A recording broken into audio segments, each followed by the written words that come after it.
We're ready to go, Mike. Okay. All right, welcome everyone. I would like to call to order the Oxford City Council meeting for July 7th, 2020. Ms. Eaton, will you please call the roll?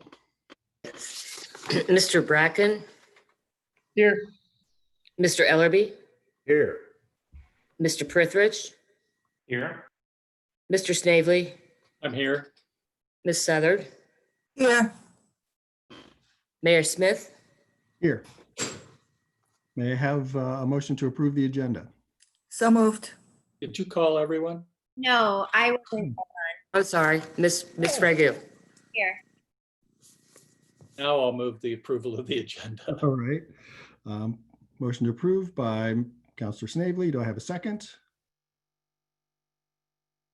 Seconded. Second by Councilor Southard. Ms. Eaton, will you please call the roll on the agenda? Mr. Ellerby? Yes.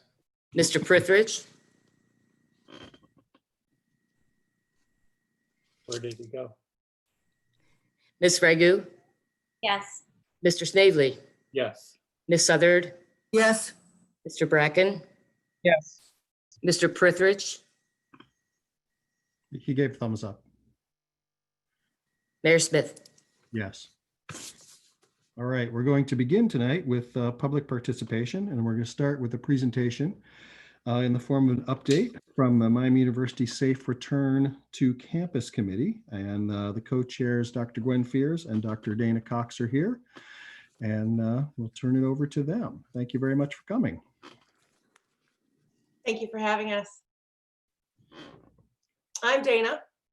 And I'm Gwen Fears, and it's a privilege and an honor to be here with you this evening. So thank you for inviting us to come in and give you an update of what we've been working on with this Safe Return to Campus Planning and Coordinating Committee. So let me just quickly give you an overview of who we are. So there are about 39 of us from the around the institution. That includes faculty, students, staff. Our students are graduate students, undergraduate students, and include regional representation from our regional campuses, as do our faculty and staff. We have representation from our regional campuses as well. And we also have 3 members from outside of our university community who are participating as a part of our planning and coordinating committee. And that includes Jessica Green from the city of Oxford, Jenny Baylor from the Butler County Health District, and Terry Hanlon-Brenner from Tri-Health, which is the partner with us for student health at the university. We are a coordinating and planning committee, as I've said, and that what that means is that we come together twice a week for an hour and a half as a large group, and in the meantime have other subgroups that will tackle specific questions or initiatives or things that we are looking into, and do some research and bring that back to the larger group. There are many other subgroups and committees at the institution that are working on decisions, working on protocols, working on things within their own departments, their divisions. And our job as a coordinating committee is to bring that information back and to share information as a committee, to be looking at where there are opportunities for partnership, ways to not duplicate efforts, ways to share information and ideas, and to really collaborate as a university committee and to coordinate this large, ever-evolving task of bringing students back to campus in the middle of this pandemic. Our committee is really important and special in that we bring a lot of different perspectives. So we are a listening body. And one of the things that we asked our committee at the very beginning was to talk with us about who they are listening to, who do they represent, who is giving them information, where are they collecting things, what are they reading, where are they connected in professional organizations and associations, so that when they come to our virtual table to share ideas and information and their perspective, that we know where they are gathering information and who they're representing. And that's been really important because this committee has had the opportunity to have different things that we are considering and talking about, whether that is the academic calendar or whether that is how we deal with moving students back into our residence halls. We've had the opportunity to provide feedback to those that will be making the decision. And we do that in a way of offering pros and cons, to identifying benefits and barriers, and then offering suggestions and feedback. We are not a decision-making body, but rather provide that feedback and information to those that are making the decision. And it's been really a beneficial part of our process in that the perspectives are very different and very representative of the different places where our community are coming from. And so I wanted to make sure that you all were aware of that. We have been working really hard. We still have a lot of work ahead of us. I think Dana's got some highlights of the important decisions that have been made. This afternoon, President Crawford sent a message out to our university community announcing some of the things that students and faculty and staff should be aware of and thinking about as they plan to return to campus in just over a month. And with that was the launch of our website. So the Healthy Together website was launched this afternoon, and I'm gonna turn it over to Dana and go from there. Thanks, Gwen. Relative to your conversation tonight, I thought it would be interesting to talk a little bit about one particular decision that has been made, and that is that Miami University will be requiring facial coverings in all indoor spaces and all outdoor spaces where physical distancing may be difficult or where law otherwise requires. Our students, faculty, and staff will all be expected to wear face coverings and will not be able to attend classes in person or be served in offices if they are not wearing a facial covering. This also will apply to visitors who we are asking if they want to engage in offices on campus, they should also wear a face covering. We're also limiting occupancy outside of the residence halls to 50% of capacity, including student organizational meetings. We are also asking all faculty, staff, and students to do a daily symptom assessment. And we have details about how we will do that symptom assessment that will be emerging soon. We are also considering a variety of testing models and strategies. And I'm sure that decisions will be made very soon about whether or not students, faculty, and staff will be expected to be tested before arrival on campus, and at what intervals, if any, and under what conditions testing will be conducted during the semester. We're also concerned because we know that you can have flu and coronavirus at the same time. So another component of our plan is to recommend that everyone in the Miami community get a flu shot. So that's one big kind of crossover that we see that isn't necessarily directly related to coronavirus, but is also important in our community. We're also continuing to focus on sustainability efforts, even in this challenging time. And we realize that coronavirus presents some interesting challenges to sustainability. So we want our community to know that that's still something that we value.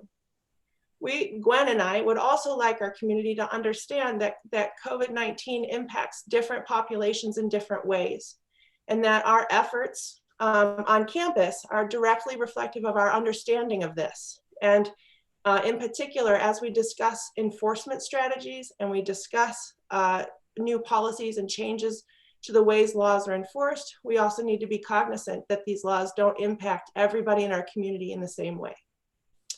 These are all things that we're thinking about very clearly and strongly. We're thinking about a lot more. We meet twice a week for a long time, but Gwen and I have pretty much an open window where we're talking with various people in our community about a lot of different things, almost continuously. So the flow of information is enormous. I'm gonna present my screen a second, and I'm gonna show you our new website, Healthy Together. I won't walk you through it because it's rather dense. There's a lot of information here. We can talk a little bit about that in a minute, but the first thing I wanna show you is this button here for questions, ideas, and concerns. This is open not only to Miami students, parents, staff, and faculty, but also community members who want our committee to understand something, or they would like us to know something that they're concerned about, or they would like an answer to something. We would welcome you. And as Gwen mentioned, we have a number of subcommittees that do various tasks, and we have a very strong subcommittee who's using qualitative data analysis to make sure that every single one of the questions, ideas, or concerns is taken up by our committee. To date, we've had about 675 responses, and we continue to expect more to come in. And every single one of them has been read and thought about. And many of those comments have had a deep and lasting impact on the conversations that we've had in our small group. So Gwen, do you want to talk a little bit about the first three buttons, the Healthy Together, Healthy You, and Healthy Community? Sure, thanks, Dana. The Healthy Together section of the website really outlines who we are as a committee first. So it walks through the membership of the committee, and then it goes in and it talks about kind of what you can find through the rest of the website. So it's a condensed way to move through. If you're looking for a really specific answer to a question or a topic and you really want to know, going to the Healthy Together area, the plan would be the place to start. When we were working on this, it was really important to us to convey that this is healthy together. And that means all of us. That is students, faculty, staff, and our community. And that means our Oxford community. We are all healthy together. And so in that, there are things that the individual needs to have responsibility for to keep themselves healthy. And by keeping yourself healthy, we're helping to keep the community healthy. So in the Healthy You section, those are individual actions that people should be taking. That is information about face coverings and physical distancing. It's information about the self-assessment that we're asking people to complete on a daily basis. It's information about testing and quarantine and tracing.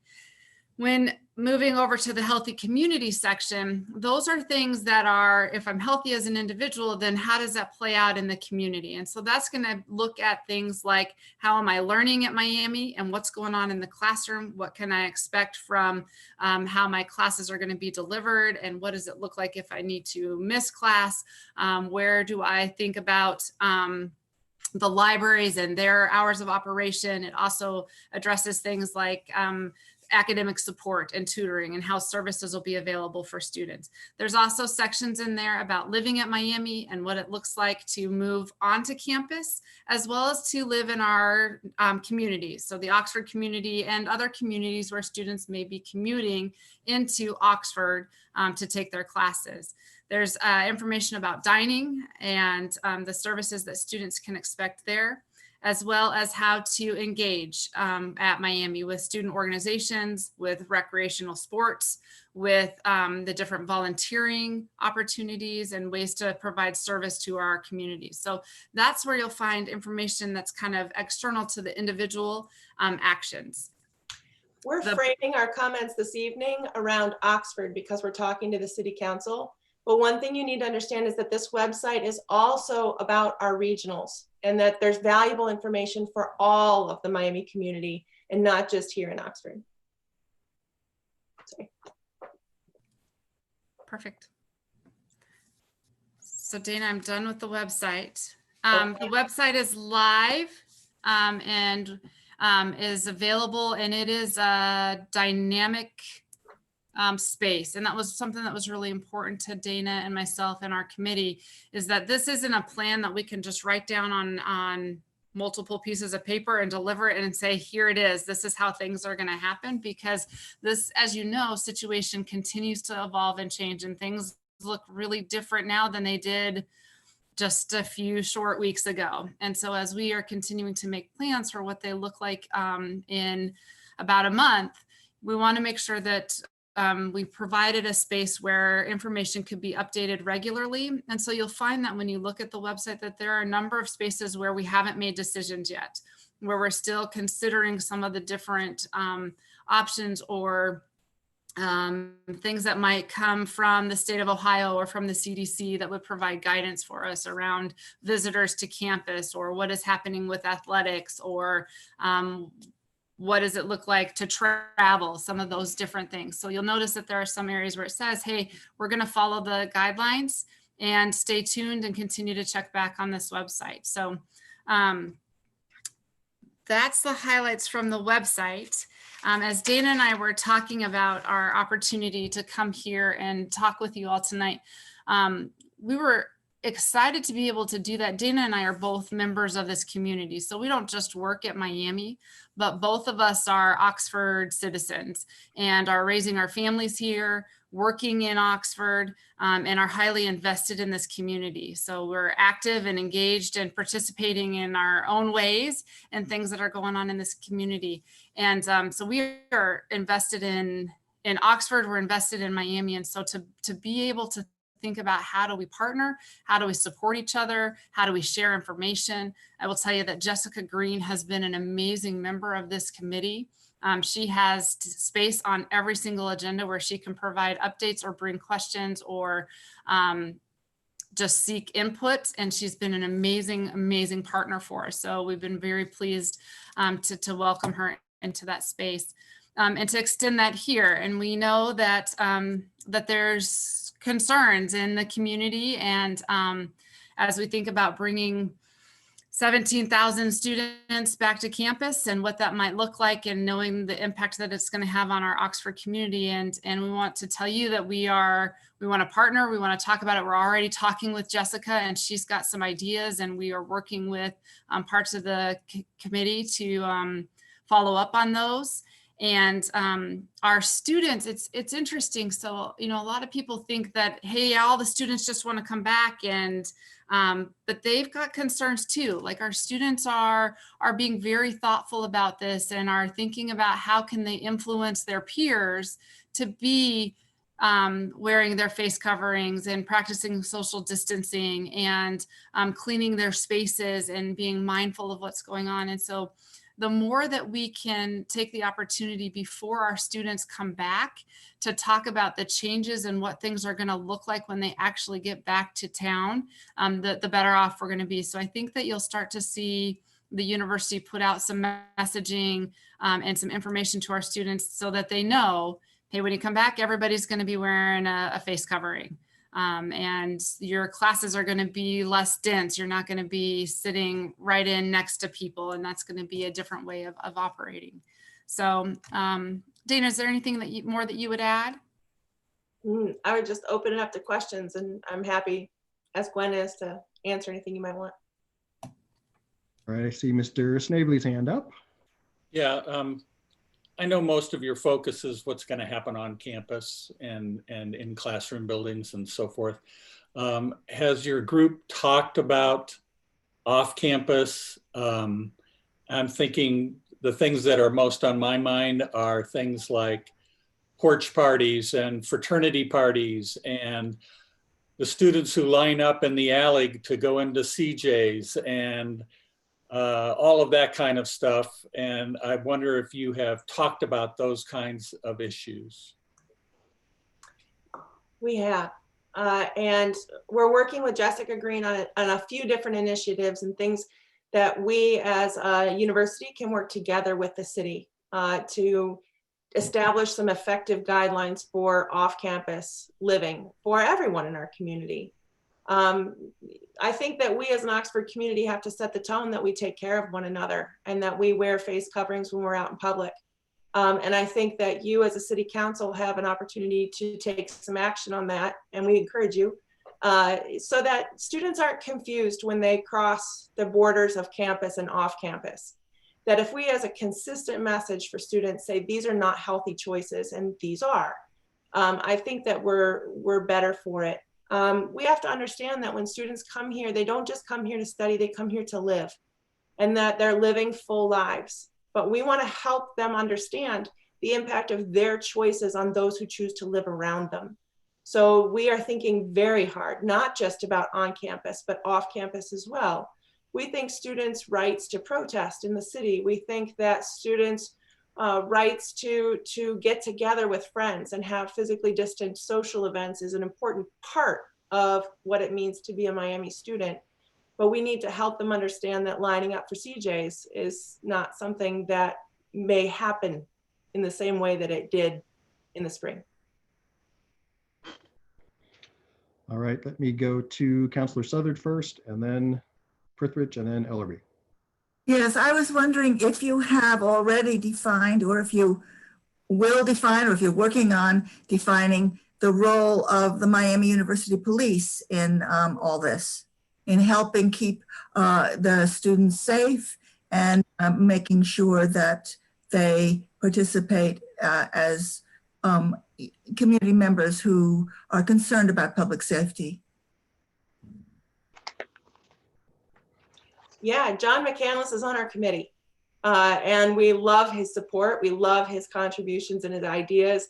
And we are working with the Miami Police on this matter, absolutely. We're also working, we're happy to talk with Chief Jones as well. And we know that Chief Jones and our committee have a number of shared values and goals with regards to, how we engage with one another uptown or in Hamilton on campus or in Middletown. I'm sure that the law enforcement of those cities too will want a say in collaborating with how Miami students engage with their communities. So yes, absolutely. We are working on plans. Enforcement is a tricky one, right? That I think that's probably something that every college community is facing. And I think we should face it together. That I really think that it's going to take a collaborative and concerted effort to crack that nut. And to communicate to our students that there are consequences. Yes, tickets are one consequence, but getting to go to class or not getting to go to class is another consequence of whatever behavior choices that we all make as a group. So I think thinking about enforcement as a collaborative, but also creative endeavor, I think is important. And yes, we are focused on it. All right. Councilor Prithrick. So I just want to thank you guys for coming, and I hope perhaps both of you can stick around because we're going to be talking later in the meeting. Yeah, I mean, just as a statement, I think that we're all equally vested in a successful and safe semester. If this goes badly, the public health and economic consequences will really be catastrophic for Oxford. And to be honest, for all the hard work, the odds are still long on success on this, so we have to do everything we can if we want to succeed. So I just really, want to thank you for all the hard work. Councilor Southern kind of asked my question, is I think we need to think hard because this is a population. I mean, as we've seen with face coverings already, recommendations and nice warm value statements are one thing. But I think we really need to think through consequences and frame the choices. I hope the students understand that doing this well could mean they enjoy an in-person semester. And if they do it poorly, it will cost all of them. I'm not sure individuals always think that way successfully. So have you thought about academic integrity consequences related to off-campus behavior? I mean, that's really where the rubber hits the road for someone, is not just $185 fine, but so when a face mask is required on campus, I guess, do you have a sense of what that's going to mean? Or if you host a monster party that brings the police, what does that mean to a student as a student? Yeah, absolutely.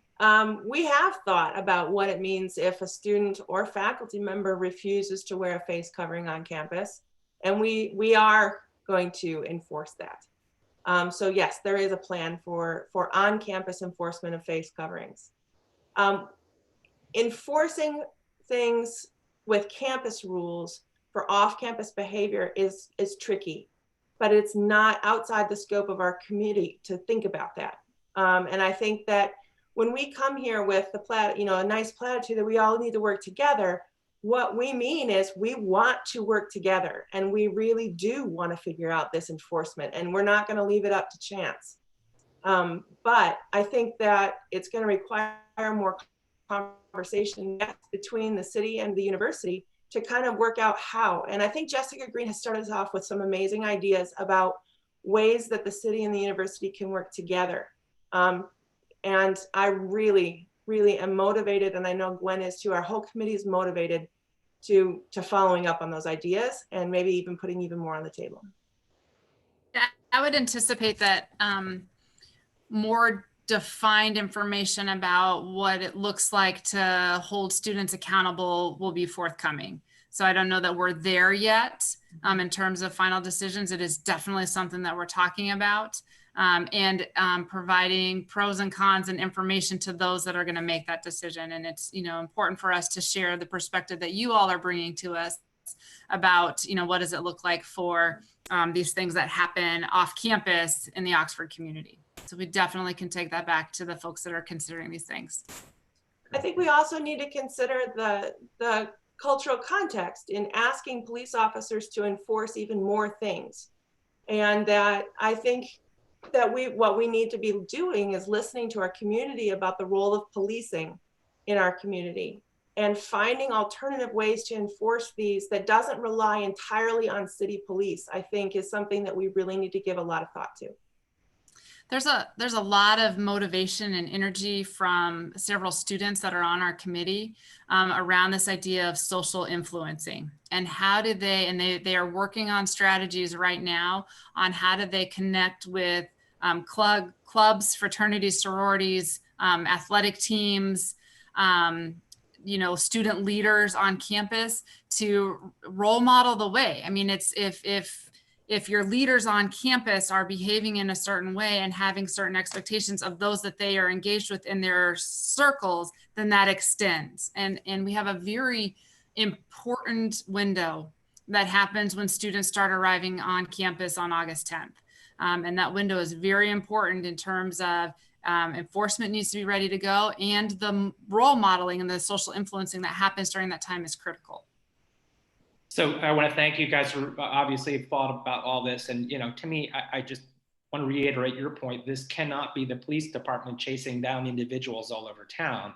We need everybody to be stakeholders in making this work. And so all the ways in which we can leverage all those stakeholders, the business owners, the landlords, we have a fighting chance of success. So yeah, thank you. One more thing that I really wanted to reiterate is when people attend house parties and then later engage with contact tracers, it's going to be important that they can remember that where they've been and who they've seen. And so we also wanted to emphasize to everyone in the community that it's important to engage with contact tracing, and that is going to be one of our biggest ways of preventing, I think, a lot of transmission of COVID-19. And so not only are house parties, scary, they also represent a contact tracing difficulty. And so everyone in the community needs to engage with contact tracers when they reach out to you. And when they ask you for information, you need to be able to provide the information about where you've been. All right. Wait, Mr. Ellerby, do you still have a question? Hey, hello. First off, I'd like to thank you for joining us, as well as for all the work that you guys have been doing on your initiative. The counselors previous to me went over pretty much what I was going to ask, but I just wanted to get into one specific and then one item that is food for thought for you, because it seemed like it was moving the needle several years ago, and this seems like a perfect time to bring it back up. So the first thing that I was going to talk about in regards to enforcement was, I was just wondering if community standards was involved in your conversations. That's pretty much it. The Office of Community Standards is involved in our conversation. So they're participating actively.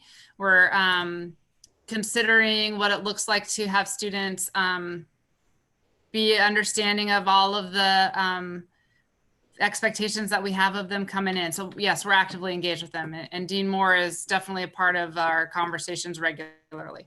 Perfect. So the item that's food for thought is about 4 years ago, there was an initiative that was kind of a town and gown deal that was called the Good Neighbor Policy, and it targeted students that lived off campus and their behavior. And it was a reinforcement from Miami that basically stated that while you're off campus, you should still represent the values of Miami and be a good neighbor to your fellow citizens.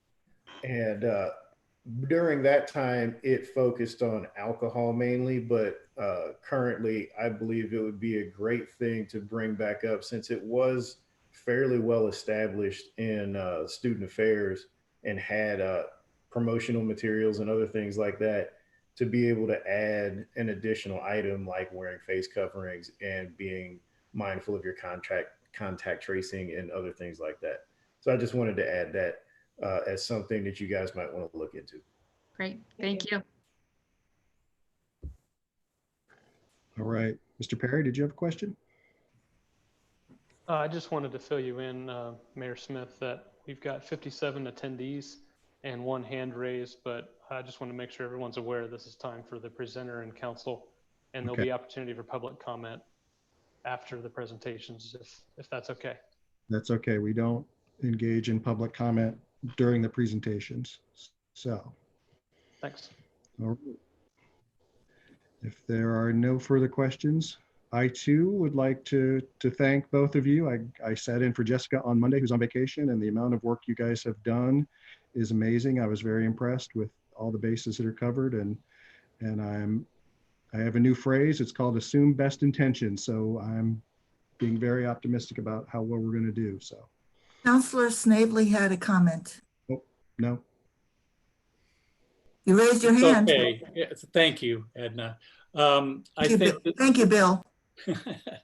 I think that maybe a lot of my comments are better suited for the end of the meeting. But I think I appreciated Glenn's comments very much and want to thank him for those. I think that, you know, at the end of the semester in the spring, we had 5 that we know of, at least 5 students test positive. And there were house parties and porch parties and fraternity parties all over town. And so I think it's something that we need to think really hard about. And so I appreciate some of the discussion about will there be other consequences on campus when, if they, I should say if they are cited off campus for violating the face mask ordinances and social distancing. So that's probably something we can discuss at the end. Okay. Again, thank you both for coming. If you'd like to hang around, we're gonna talk about face masks, but it's going to be at the very end of the meeting. So if you want to turn your screens off and wait till then, that's fine too. So, all right. Moving on. Thank you. Moving on to our next item, we're going to do a presentation on the Oxford Police Division training by Chief Jones, and I'll turn that over to Chief Jones. Thanks, Mayor Smith. I'm going to get my screen shared here. Oh, sorry.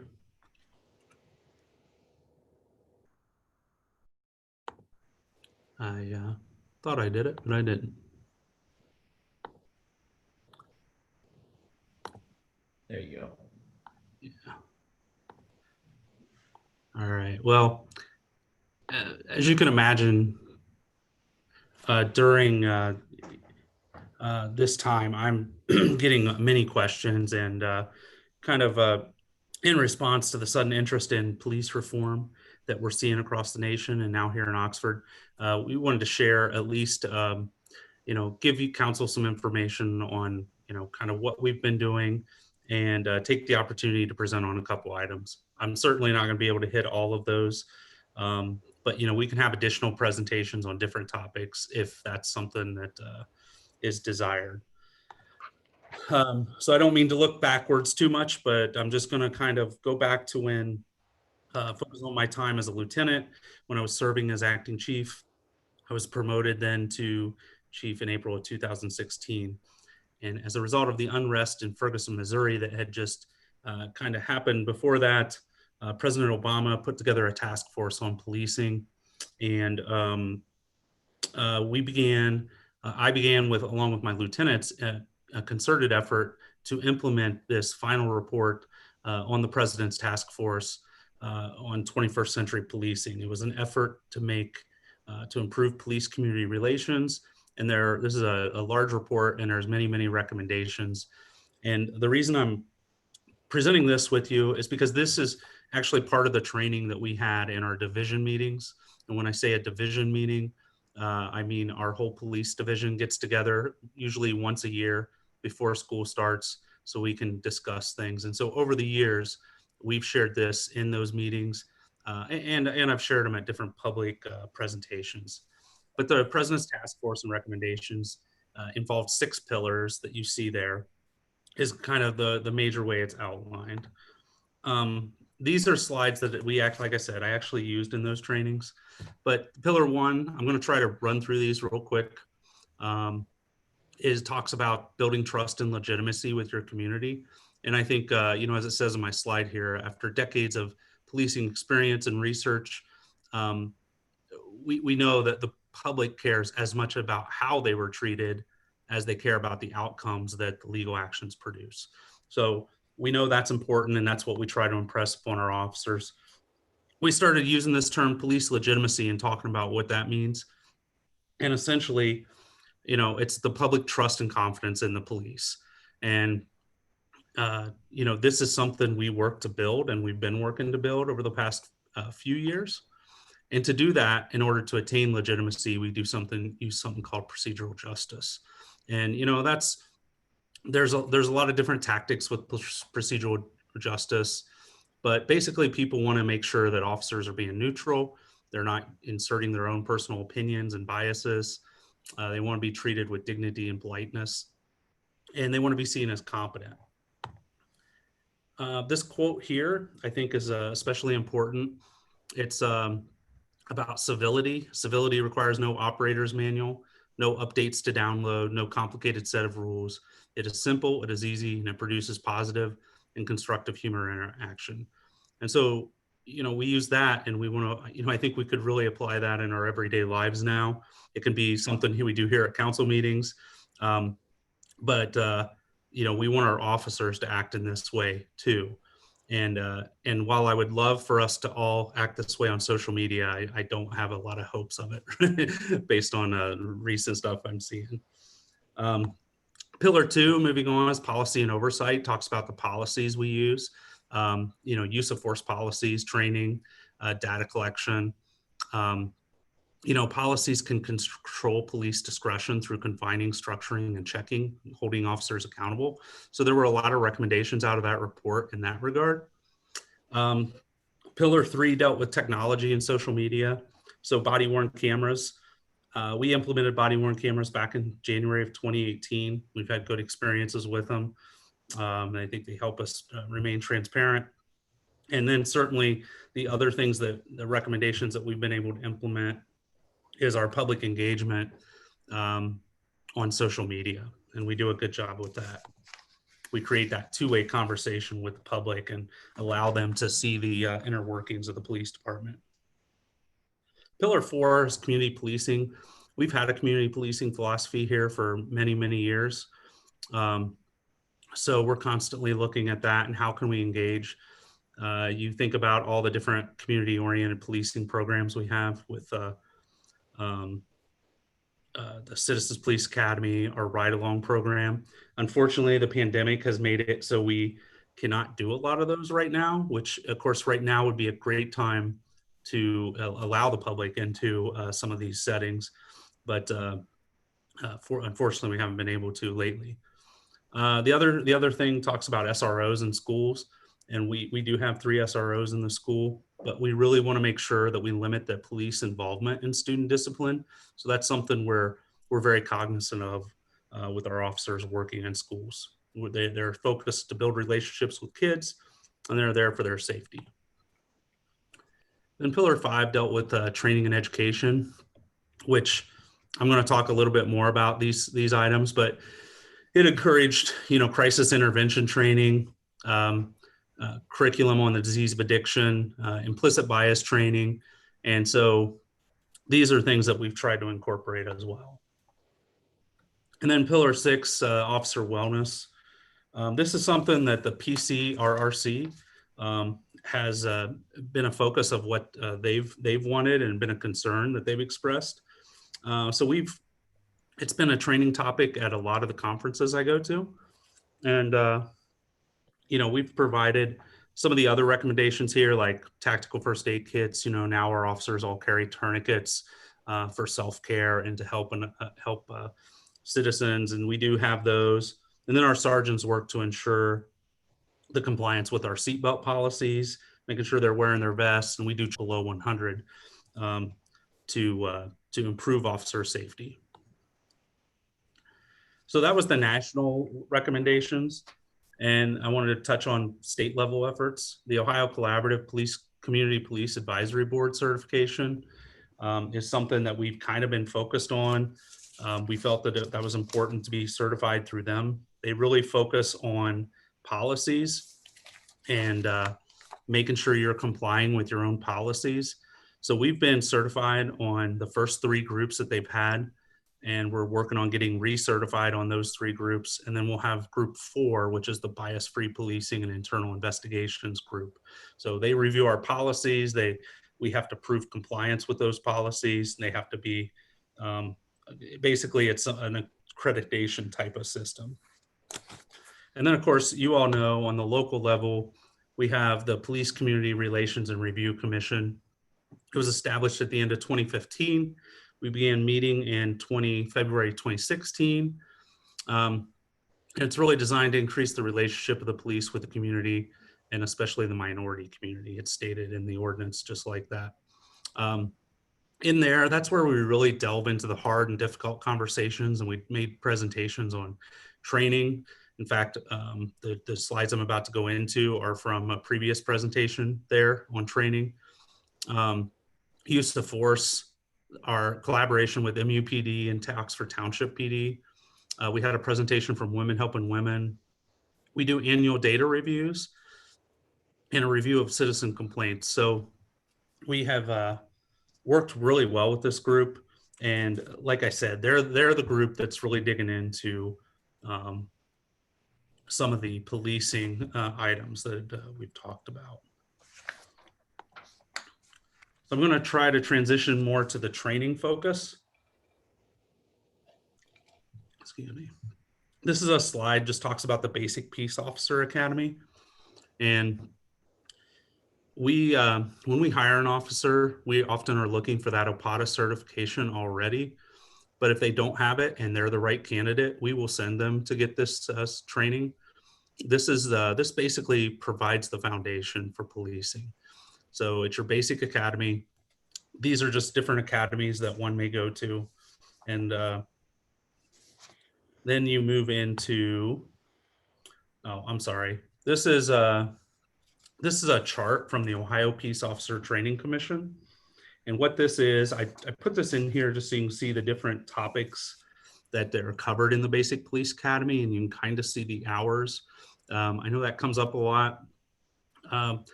One of the, this is showing the mandatory minimum hours that the academies have to do. This isn't our curriculum, but many academies will do more than this. But these are the topics that are going to cover. Kind of delving into what council and the PCRC might be more interested in is the human relations training. This is a whole unit within the academy, and you can see the different topics there. Things like Blue Courage, crisis intervention, responding to victims' needs and rights. Those are like the high level topics in that. And when you kind of narrow that down, for instance, here's the student performance objectives within crisis intervention. And what this shows you are the items that the student must learn that they have to write down in their notebook, and then they get tested on. They get tested at the academy level and then at the state level to get certification. But this just shows the kind of a focus in de-escalation. And then another unit, which is community diversity and procedural justice. It's a separate unit outside of human relations. This focuses on things like racism, explicit biases, implicit biases, and a variety of different topics there. So these are things that are covered in the Police Academy. And like I said, the Police Academy is a state curriculum, but I share it just to show you what kind of topics are getting covered to a basic police officer coming out of that. Once an officer goes through the Police Academy, they are hired by Oxford. We'll take them through a field training process. And this is where I like to say the real work begins. This is where an OPD officer begins working with them. There's 14 weeks, and you're working with an officer who's been trained as a field training officer, an FTO. And so that officer's had additional training on how to instruct, how to mentor. And there's 4 different phases.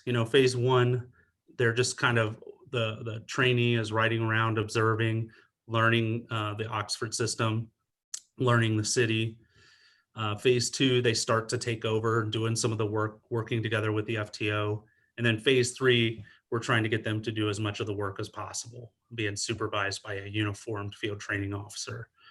And then in phase 4, a 2-week period of a shadow period or a checkout period, where the FTO dresses in plain clothes and accompanies the trainee and really tries not to intervene unless there's some sort of direct threat to public safety or the quality service to the citizens going to be compromised. So they're just making sure they know how to do the job on their own. So it's an intensive process, and I will tell you, it's strenuous, and not everybody passes.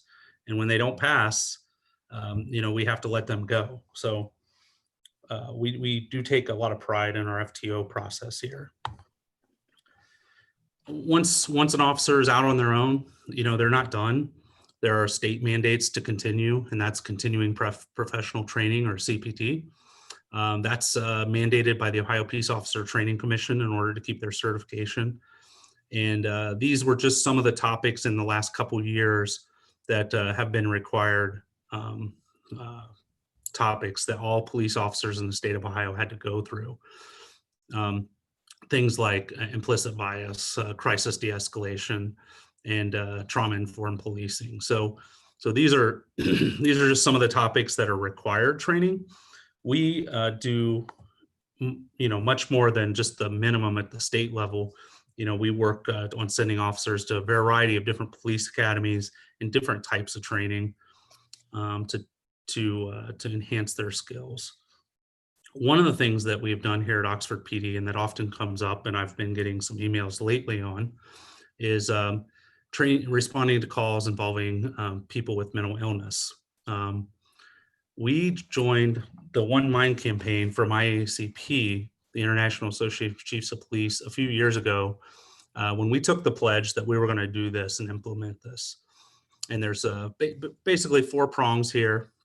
1, a clearly defined and sustainable partnership with a community health organization, having a MODA policy, and then the crux of it is the mental health first aid training for all your sworn staff and some of your civilian staff, and then crisis intervention team. You need 20% of your sworn staff to accomplish this goal. So where we're at with that, we're almost there. We're not quite done. But mental health first aid is something that all our officers have now had, and we've had about 35 total employees, I think, trained on this. And it's a 1-day, an 8-hour course. It brings a lot of awareness, and many of us have had a lot of mental health training. However, this is a great course that I've found, and I've taken it twice now, because you have to get certified every 3 years in it to keep maintain the certification. So that's a good course and a good refresher on how to approach things and how to be aware of different types of calls you may respond to. Our crisis intervention team, that's a much more intensive training topic. It's 40 hours long. And then you also have to do an internship with a mental health agency and actually do some intensive interaction with individuals who are experiencing mental illness and scenario-based training. So we've had 5 officers go through that. We need at least 1 more to get to the 20%. However, again, the COVID pandemic has derailed that. We had to, a lot of our training was canceled. So we're hoping to get that soon when those become available again. Some additional training we've had in this area is the Butler County Board of Developmental Disabilities did a training specific for our fire department and for us back in 2017, where they came up and spent a few hours with us talking about the clients they serve and offered tips to first responders and kind of showed us the resources they have. This was a good training that would help us respond to a variety of different situations, whether it's autism, dementia, a traumatic brain injury. They talked about all those different types of situations. that's one of the trainings we need to re-engage with them on, and I plan to do that in the fall, hopefully when we can start getting back together again. These are some additional trainings that may, deal with similar situations that we've attended. Some are simply online trainings, and some are in-person, more intense trainings. And then moving over to diversity, I went back a few years here to just show you this is something we try to engage in. I'm certainly not saying this is all we need to do. Much of this is police type training, and I think there's a lot more we can do. But we've done a lot of training with Miami University Police Department. Miami University, we have a lot of access, and we're fortunate to have that here with the Office of Equity and Equal Opportunity. They did a diversity awareness training back in 2014. We've done some other similar type trainings and more specific trainings for like detectives about protecting civil liberties. And then we've done some trainings, again, pairing up with Miami University, an understanding the Chinese student done by the Confucius Institute, and some safe zone training for the LGBTQ community. We've also done, as recently as this year, an identifying and preventing bias in officer response to sexual assault and domestic violence on campuses. That was a training that Miami University once again hosted, and they had brought a presenter in from, I believe it was Oregon State, who was an expert in this. So that was some good training, and we need to continue to build on these. But I just wanted to share those are some things we focus on. We have also sent officers in the past to something called the Racial Intelligence Training Academy, and it's a company that puts on this Train the Trainer. We're going again in July, at the end of July, the end of this month. And really a lot of the focus on that is emotional intelligence. And you see my ladder picture here. An officer who's up on top of the ladder that day is going to be a lot less going to probably engage with people in a lot better way than an officer who's down at the bottom of this ladder and dealing with some issues.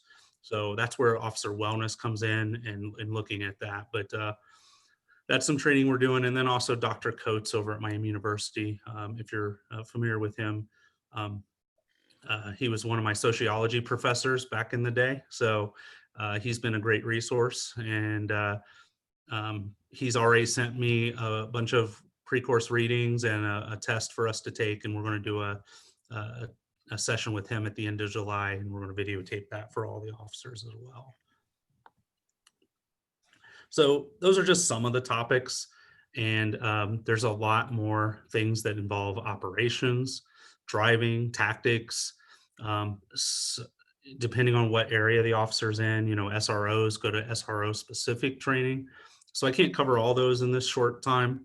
But those are important too. We have to have proper tactics so we don't, let a situation spiral out of control and make the situation worse. But we continue to send officers to OPADA for continuing ed in other schools.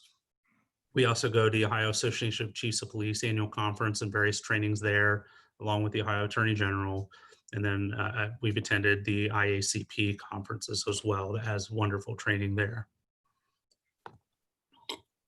And then for our command staff, we think leadership training is important to develop. So all of our sergeants, after at least a couple years in their role as a sergeant, and we send them to the University of Louisville for a semester-long administrative officers course. This really focuses on criminal justice leadership, and really is an eye-opening experience for the officers who go. They are in residence down there. And it's a very difficult academic course. It's actually 4 courses at the graduate level if they've already got a bachelor's degree. The FBI National Academy, we haven't sent anybody there lately. I've been on the waiting list for that for a while. I was supposed to go in October, but once again, COVID. So that's been pushed back. But we do things like the CLE program as well for the OACP.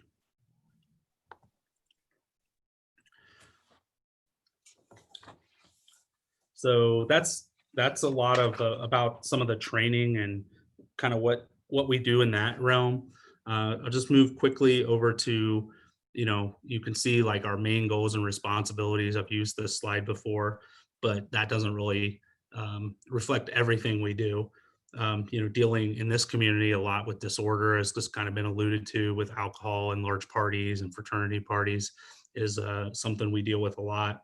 We take reports, we go to traffic crashes, but a large part of this all falls to the rendering service. That could be something as simple as unlocking someone's car who they're locked out of, going to an animal complaint. We do our best to be guardians of this community and protect the vulnerable in our society. So it's very important to have us out in the community and able to respond quickly to variety of different situations. You can go from writing a parking ticket to responding to a robbery in progress. And that's just an important part of policing and being a guardian of your community. But we do much more than that. And I'm going to once again focus on some of the maybe non-traditional police roles we take on. And that's like drug prevention work in partnership with the Coalition for a Healthy Community, Oxford area.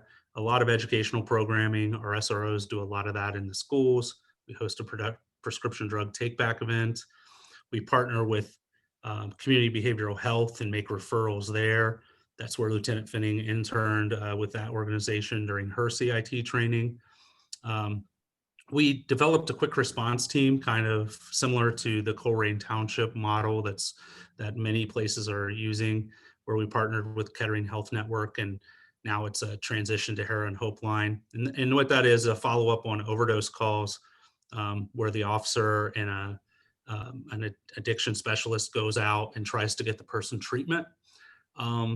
That's really morphed more into not just overdoses, but when someone needs any sort of referral. If a family member is concerned, Lieutenant Finning tries to connect that person with someone from the Hope Line. We have a lot of social service partners, and we do a lot of social service work. So these are just some of the partners we work with. I know Transitional Living is often one of the groups that we encounter up here. In Butler Behavioral Health is probably who we use the most. They have a response and stabilization services for youth, but we deal greatly with their Butler County Mobile Crisis Team. We use them often. And then Women Helping Women often will help with the sexual assault survivors that come in and our detectives are following up with. Much of our outreach focuses again on the Coalition for a Healthy Community. We partner with them quite a bit. Lieutenant Finning's on their leadership team and on the alcohol and other drugs subcommittee. And then the mental health work group has really helped us out a lot. I've attended those meetings in the past, and I have them attending an August meeting, and they've provided the mental health first aid training for us. They've set that up for us, and they've been a great partner that we work with a lot in the community on a variety of things.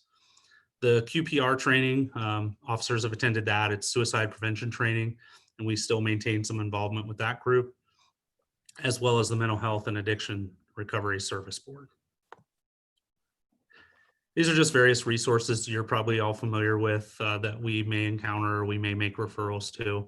The Family Resource Center probably being the big one here in town, and then homeless shelters. We do try to get folks to there if they're in need. Oftentimes we struggle many times because there's not one here in town and they don't want to leave Oxford.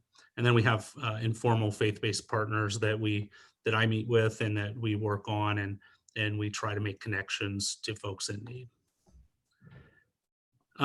Officers, I guess my point in talking about this is officers often find themselves in situations where there is more long-term care needed than that officers, may be able to provide. I will tell you, I can watch body camera footage and show you different scenarios where the officer is really looking for an alternative to arrest. He's there with a social worker. He's there trying to get help for this person. He doesn't want to arrest him, even though the letter of the law may allow him to. And sometimes, quite honestly, the social worker is at their wit's end, and that's what they're looking for, is the officer to make an arrest. So we fill an existing gap in our community. And certainly we're supportive of, you know, more resources here in the Oxford area. But I think what I'm trying to say is that defunding us is not going to fill the existing gaps that currently we primarily fill in this community.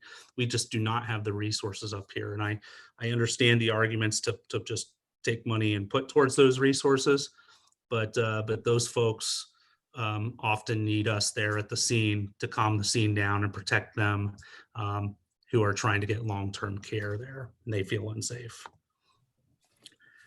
This concept, this is not, by no means am I proposing this right now, but I think it's something that should be considered if during budget sessions, this is something that has traction and we want to explore.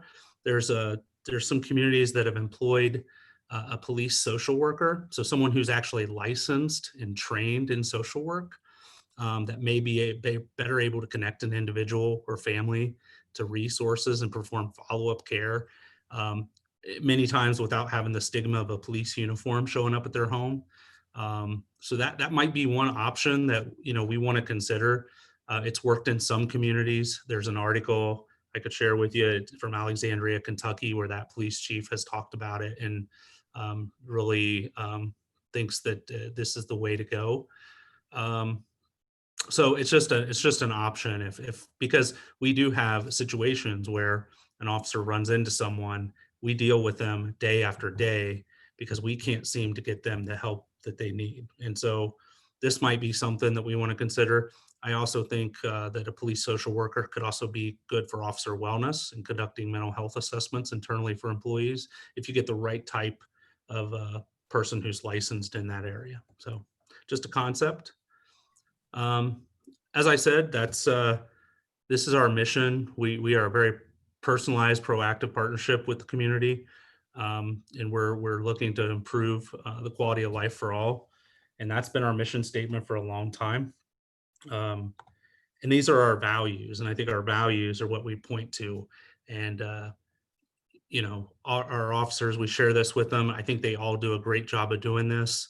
But we are human and we make mistakes. And when an officer does something wrong, we often in an internal investigation will point out where they may have failed in these values. So it's something we take seriously.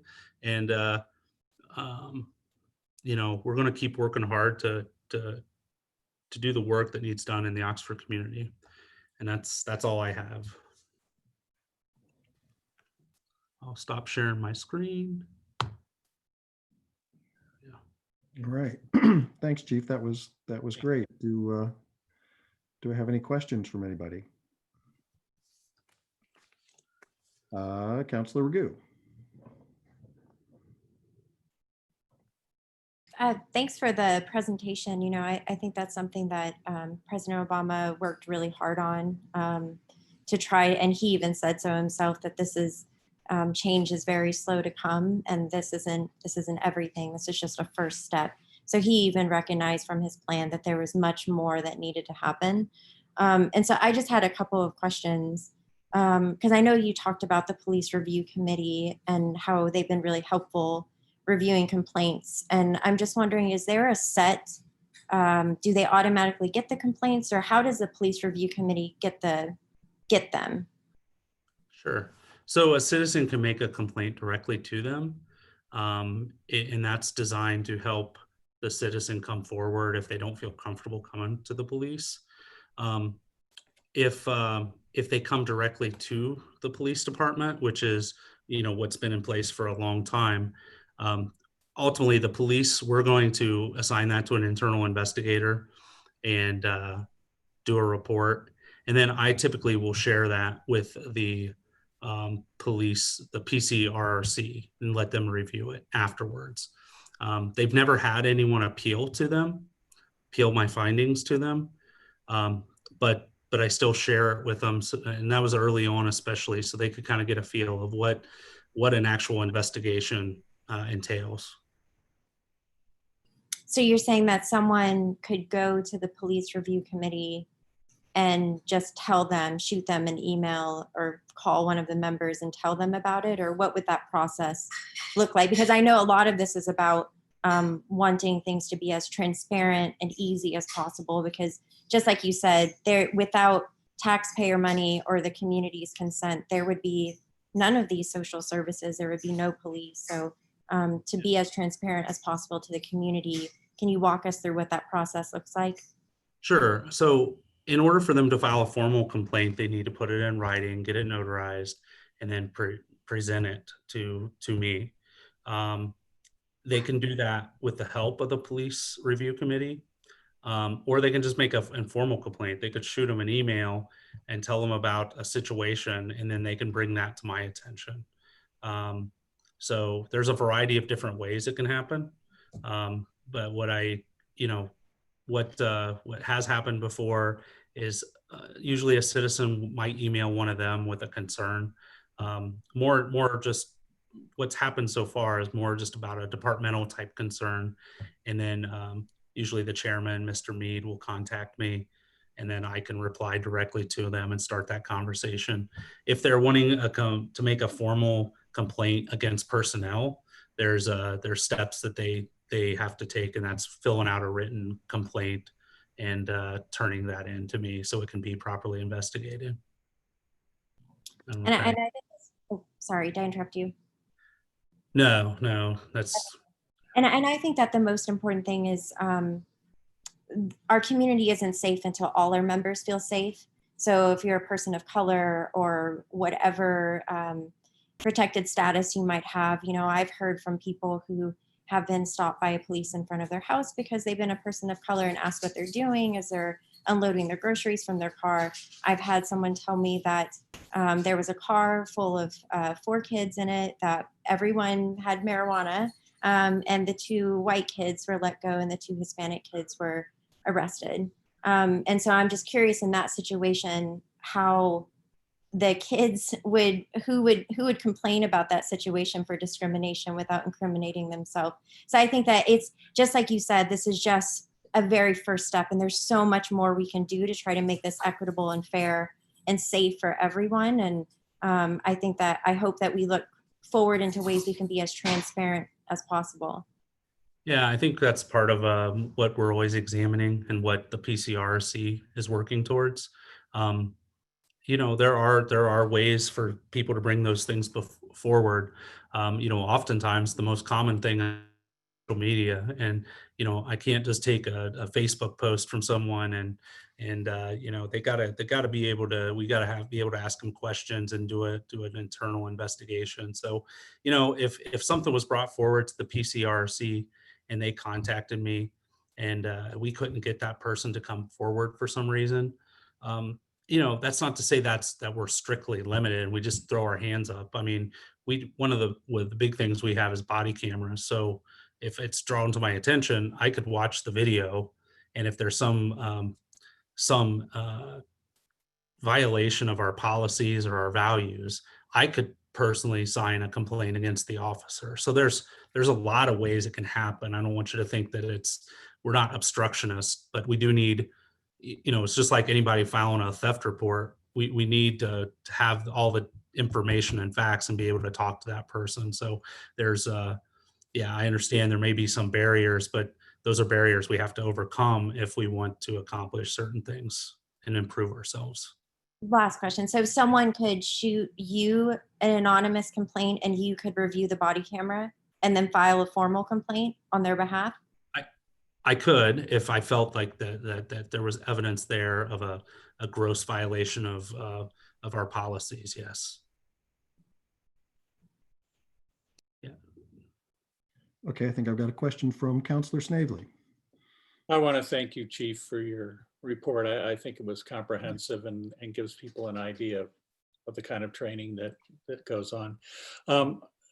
Just the only comments I was really getting from people in the community when they saw the agenda was a question about the need for a notarized complaint, because that seems kind of like a chilling effect. Because any other kind of complaint, if I complain against my neighbor, or I think I've had a theft or anything else, I don't have to notarize it. you know, help us walk us through why that is, because a lot of people in the community think it's a chilling effect.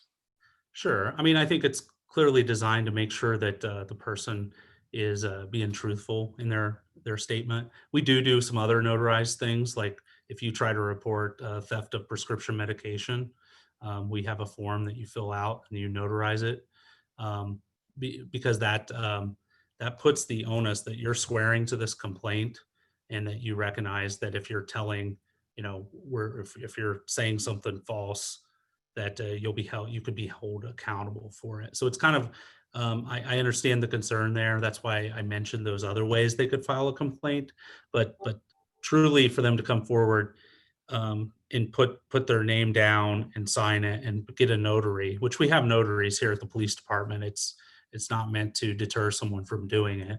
It's just to make sure they understand the gravity of what they're saying and how we're going to investigate this employee. So. But that's something, I mean, I think that's something though, if that's the feedback from the community, I mean, I think that's something we can work on with, you know, with the officers and through labor management to say, you know, look, let's, you know, because there are other ways that it could be filed, you know, they could send me an email and I could dig into it myself. You know, if there's something evident there, but I can't start putting that person under, you know, Garrity warnings or Miranda warnings, you know, without something more than just, you know, some hearsay. So. Thank you. I really appreciate But that's, I think that's good feedback though for me to take back to the police unions. Councilor Bracken. Yeah. Thanks, Chief. I wanted to know, is it just discretionary? If you have an investigation or you receive a complaint, is it just up to you whether you bring it to PCRC, or is there an obligation there to, you know, have transparency? I believe unless the person goes directly to PCRC, that there's no obligation for me to provide that complaint to them. Now, it's a public record and they can make that public record request. But as I think Mr. Mead, the chairman, would point out that I have been transparent and brought those forth to him. So, but I don't know that there's a requirement that we do that. And I trust you that you're doing that, but of course, Right. we want to set things up for the future, and also, you know, trust but verify is always good. Right. But I did have another question.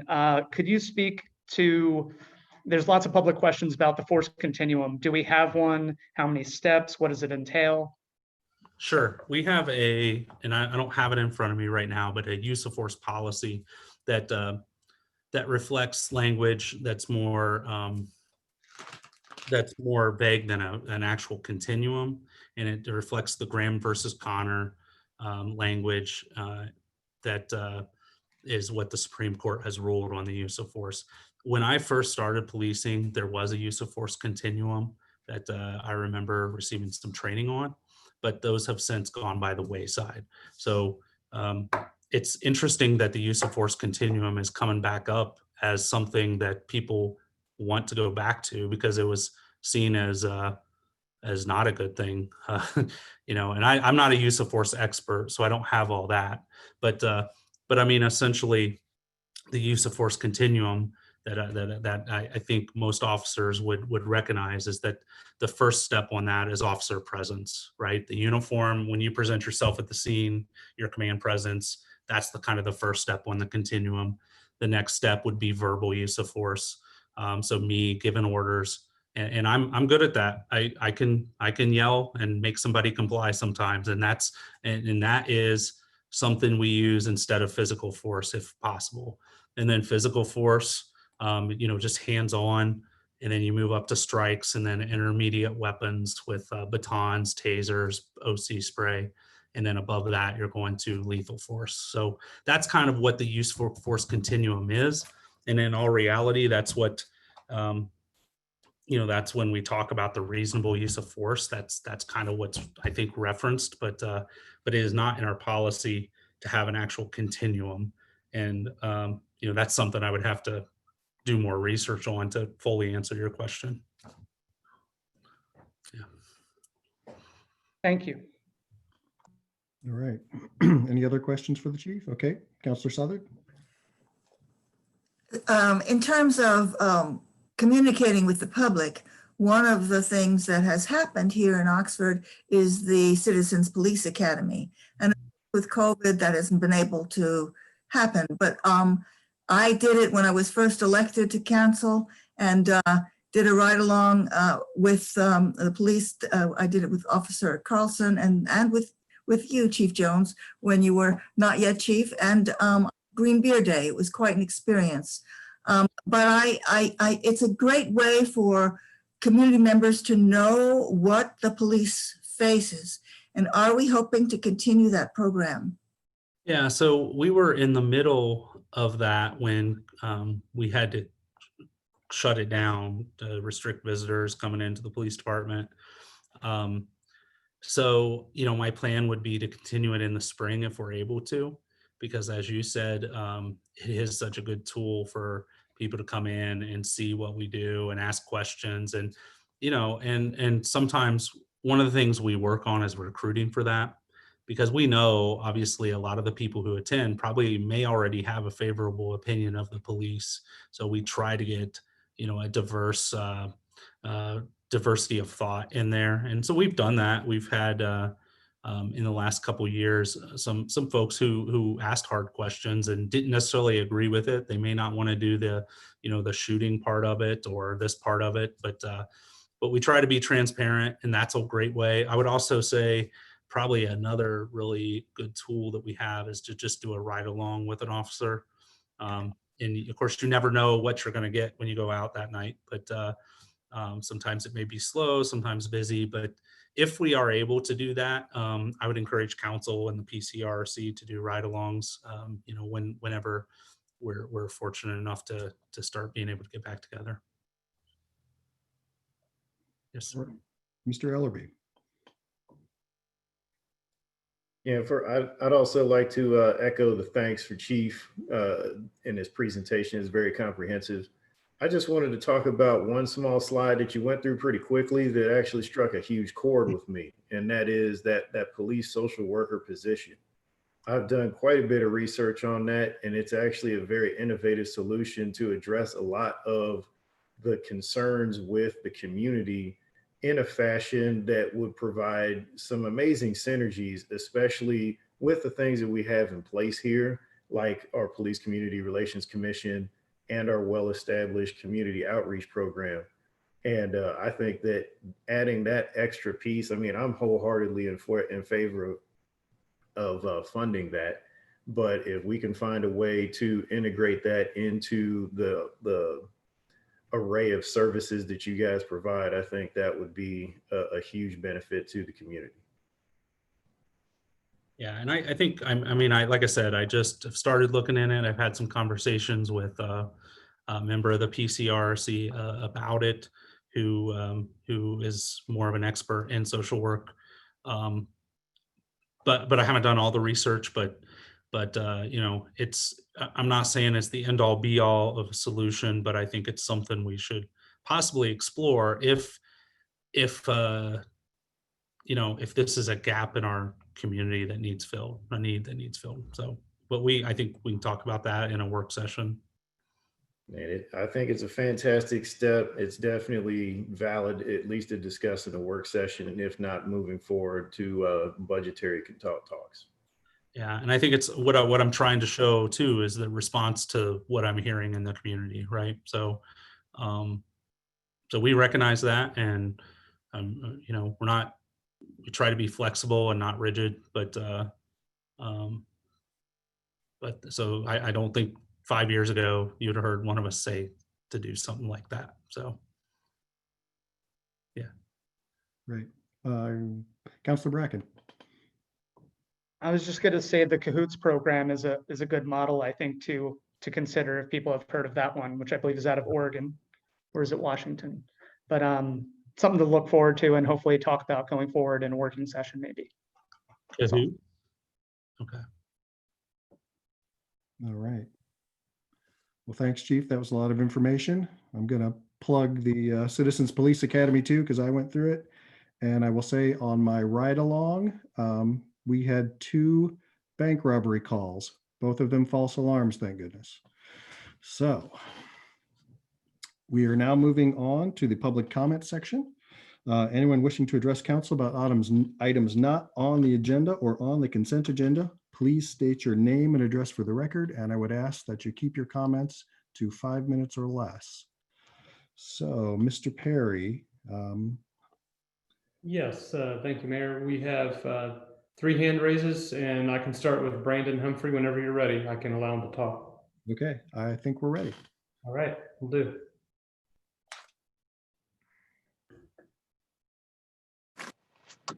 Okay, Brandon, you're live. Can everyone hear me? Barely.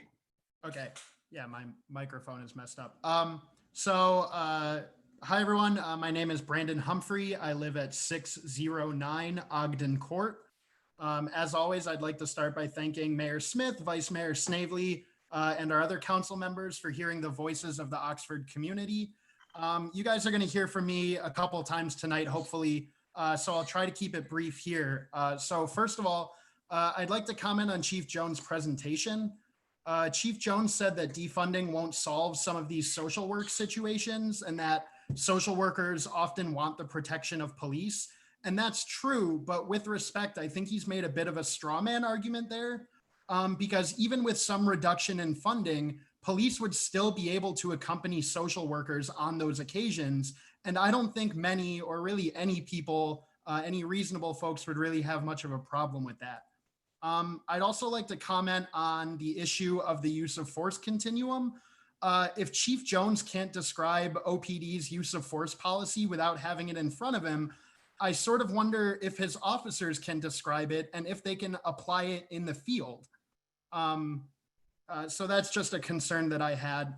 And finally, just as far as this initial comment session, I wonder whether Chief Jones's presentation materials or those materials that the presentation was based on might be added to the City of Oxford police page. It seems like it had a lot of useful information about training, and I think it would improve community relations a bunch to have all of that information available and easily accessible. So thank you all. Thank you. All right. Anybody else? Who's next? We have Laura Finney. Okay.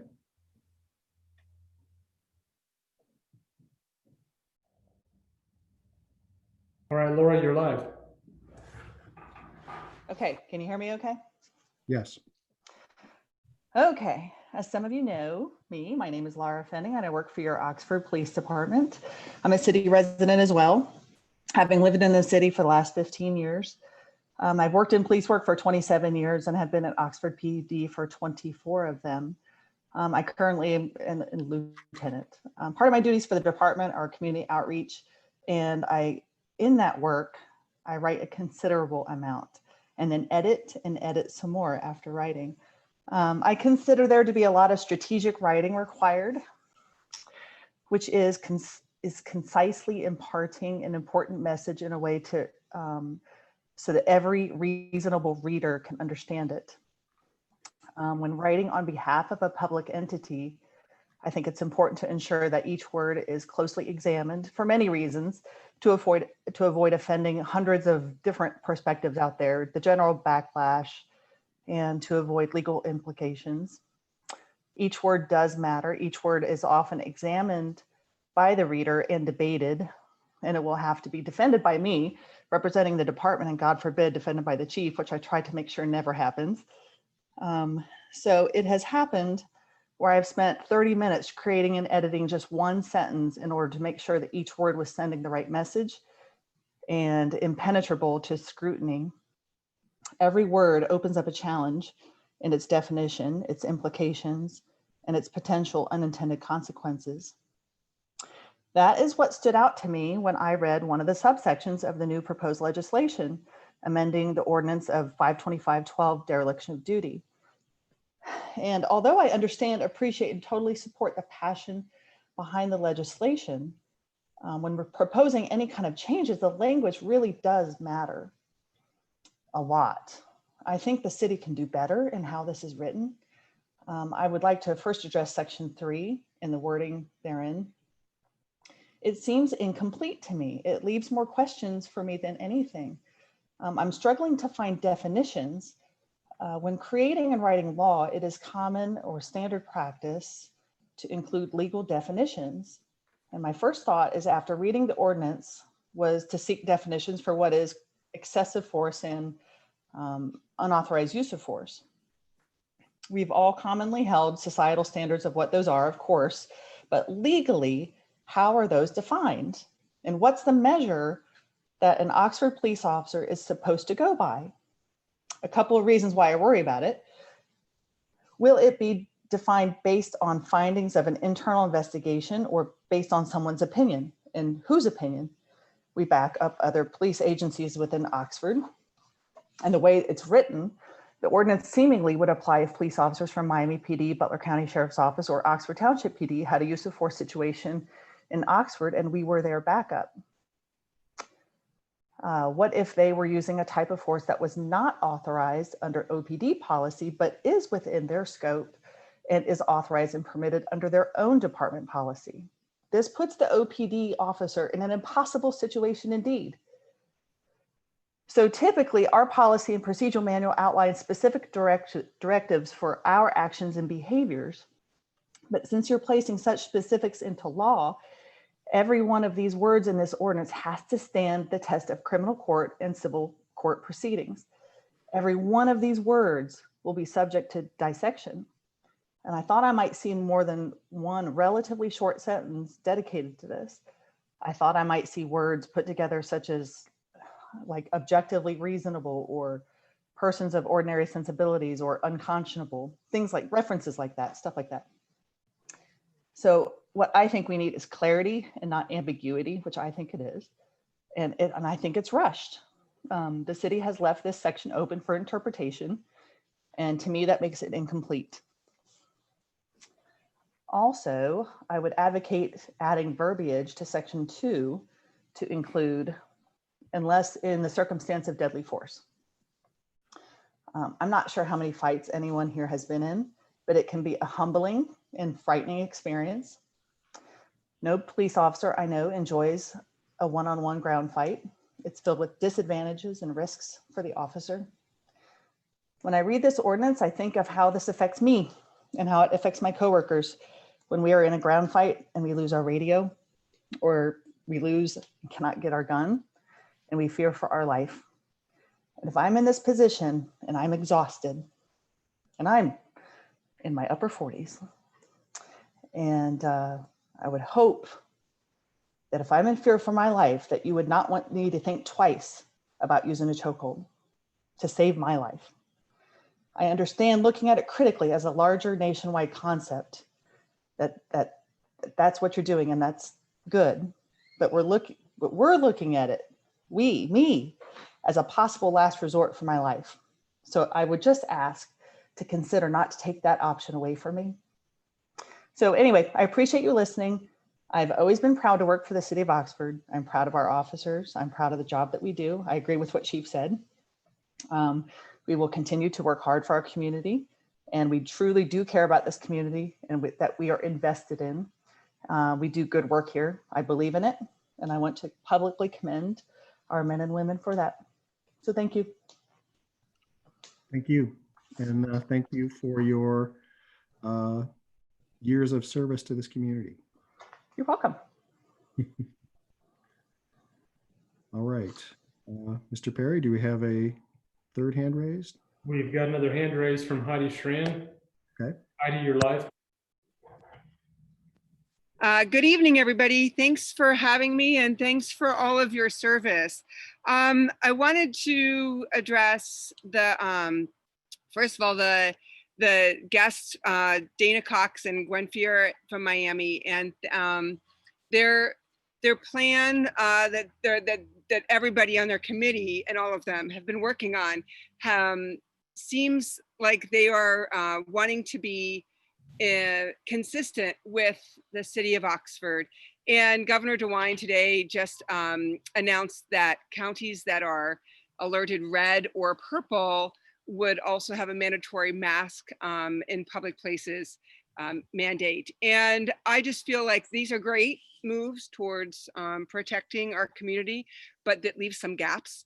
And I would encourage the city council to pass a similar to Cincinnati, Columbus, Cleveland, and Dayton, a city mask mandate during this time to close those gaps. For example, even if we are a purple county, it seems at my first understanding of this that K through 12 schools are to go by what Governor DeWine had said last week, which is that masks are strongly recommended.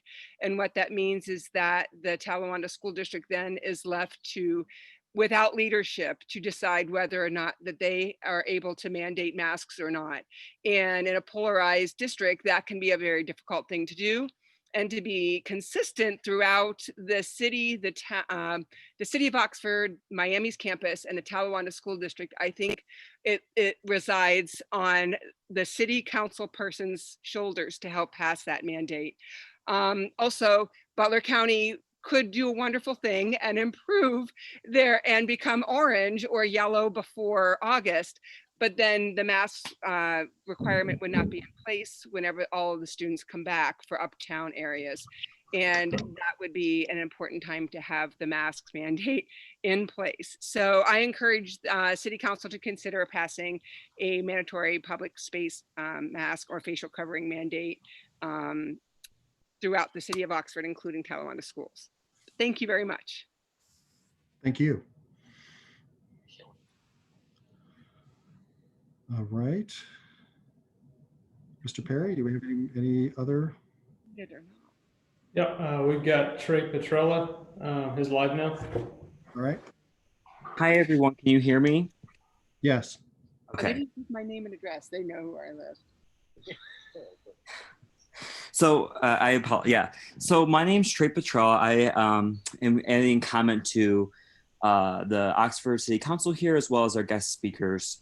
So thank you all for having me today as well. Like I said, my name's Trey. I am a rising junior at Miami University. I actually serve as Secretary for On-Campus Affairs in the Associated Student Government. So I give voice to all on-campus residents at Miami and work with the Executive Cabinet and the Student Government. The one comment I want to make is that, as Gwen and Dana were both saying, that students are they want to return to campus, and they want to do whatever it takes to get back on campus. And if that means wearing a mask and following by these rules, they are willing to do so. But the reason why my comment is coming today is that I want to extend that branch to both Dana and Gwen, as well as the City Council here, as the Associated Student Government is here to assist your efforts off campus and on campus in any way that may be. So I wanted to make that comment clear, as I know we wanted to get buy-in from student leaders, and we have been ready all summer long, and we are waiting for any feedback from you guys. So thank you.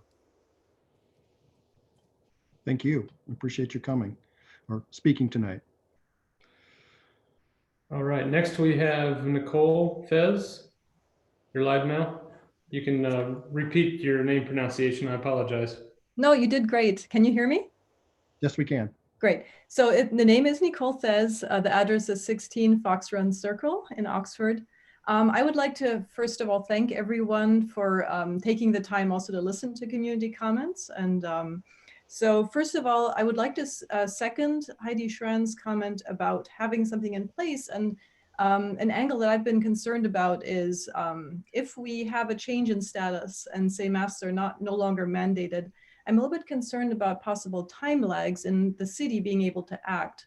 And so for that reason, I'm wondering whether there might be a plan in place to have the stage set when the students return on August 1st, regardless of what's happening, and not to need possibly a 2-week time period to regroup, to have all the city council members come together and have that plan then kind of enacted in retrospect, because I see that being much harder to enforce. You know, bad habits are harder to break. And then the other point I would like to make is that all of us are moving in all kinds of circles. And so to really have masks mandated, say, in Kroger and on campus, but not at the school, of course, leaves all of us as potential spreaders. Say if our child comes home and becomes an asymptomatic person, and then I bring it back to campus, that's not in anybody's interest, right? And the other is just a question. I'm curious whether there's been any discussion of sewage testing as kind of an early warning system, either for the city or for the campus. Thank you. Thank you. Next, we have Alexandra Marsh. You're live now. Hi, my name is Alexandra Marsh. My address is 49 Spartan Drive in Oxford, Ohio. And I would like to just discuss, I think, my hopes for how our community in Oxford can move forward in very uncertain times. I'm so happy that we're able to have this discussion now, because I think we can start implementing ideas and practice before we have a huge influx of students coming in, that we as a community can kind of figure it out together. So that said, we're only as successful as our most immune compromised community member. So getting that in place and understanding that we really need to work together is what I'd love to see. So we already have the mandate from DeWine, but the Cincinnati Enquirer just, showed that Sheriff Jones, not Chief Jones, Sheriff Jones has said that he is not going to enforce, these masks. So this kind of miscommunication is what I really like to avoid moving forward. In terms of students coming back, I think it's really important that we do have a mandate in place, regardless of how well our county is doing, for 2 to 3 weeks, just in case, we've got students coming in from airports. We don't know. And I think to protect everyone, we really need to follow suit with Miami and to say, regardless of how we're doing as a county, masks will be mandated from the start of Miami to 3 weeks, and then we'll see how things go, that regardless. So that's what I'd love to see in place. I think there is some hope and some successes that we've seen over the course of the summer. So being a small college town, I'd love to see us not just succeed, but be a representative of what a successful small college town can be like in the face of COVID-19. So we have space, we're a rural community. So things that I've loved seeing are shutting down High Street on Fridays and allowing the businesses to expand, to allow for us to get open air service so that, smaller businesses can actually take advantage of that. So something that I think we could do as a community is think outside of the box, think creatively, that we know students are going to go uptown. So how do we make it the most safe environment possible? Let's take advantage of the good weather. And, what if starting Friday through Sunday, 5 p.m., High Street is shut down to through traffic, and we just make it an open air beer garden market, something that, we're seeing that indoors is getting more and more dangerous. So I think now's the time to discuss how we as a community can support our businesses to keep people healthy longer, to keep, the success of our community as strong as it can be during this time. Thank you. Thank you. Appreciate those comments. Next, we have Beth Ray and then Debbie Anderson. All right. Can you hear me? Yes, we can. Okay. Thank you so much, City Council. I'll be short and sweet. And I love what Heidi, Nicole, and Alexandra have said. They just had also many great ideas, and I just want to springboard a little bit on that. So for the health of our community members and to save our businesses, I really urge City Council to mandate wearing masks for all people going into our indoor public places. What we know today, bottom line, is that wearing a mask is the next best thing to having a vaccine and social distancing. I would love to go into stores. I would love to shop more. I would love to spend more money, but I don't feel safe going into indoor places because of these floating droplets that stay around for quite a while. If I knew everybody was wearing a mask inside, then I would feel more comfortable in going into our shops and spending money. From a health standpoint, standpoint, an economic standpoint, I'm really hoping that we can get something passed before the students come in and we put this into practice actually. So we're all used to this before August, and that's right around the corner. Thank you so much for your time. I appreciate it. All right, thank you. And we have Debbie Anderson. Debbie, you're live. Hi, everybody. I want to say good evening. I'm Debbie Anderson, 3903 Harris Road. And I just wanted to thank the chief for Chief Jones for his presentation. I just want to say that there is a strong support for our Oxford Police Department and the community. We just appreciate their compassion and integrity that they carry out their multifaceted functions. I'm impressed with their training, and I love their guardian mentality. I love their connection to social services, and just personally, we're against any thought of any defunding. Our police department does excellent work, and talk of defunding or anything that would arise like that just sends the wrong message.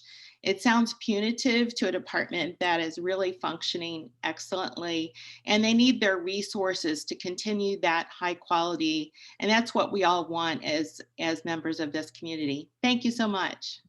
All right. Thank you. We have Kylene Ammerman. You're live now, Kylene. Hello, my name is Kylene Ammerman, and I live on Miami University's campus year round in one of the residence halls. So yay me. I'm expressing my concern about the current COVID-19 pandemic.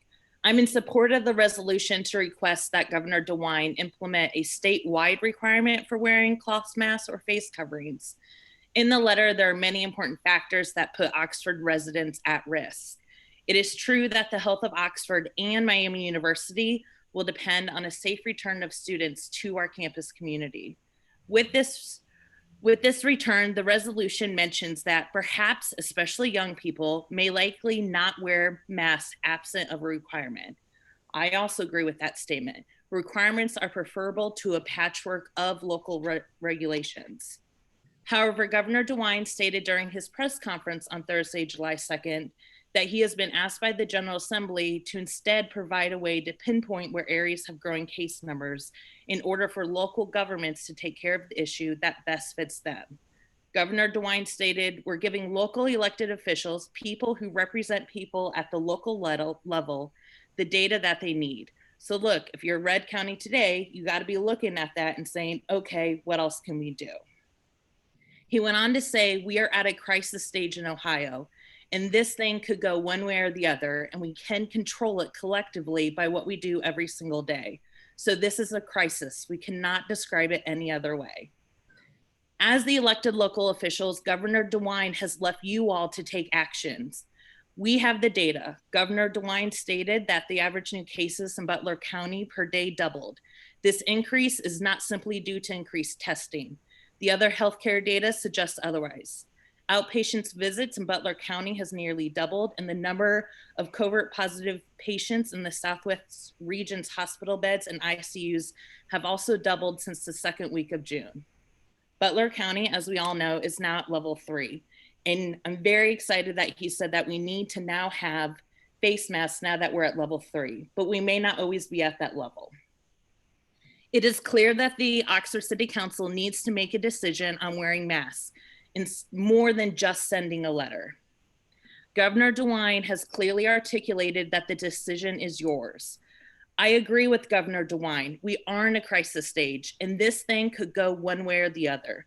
But the decision is up to you if you're willing to take action and pass an ordinance to make and require face masks to be mandatory.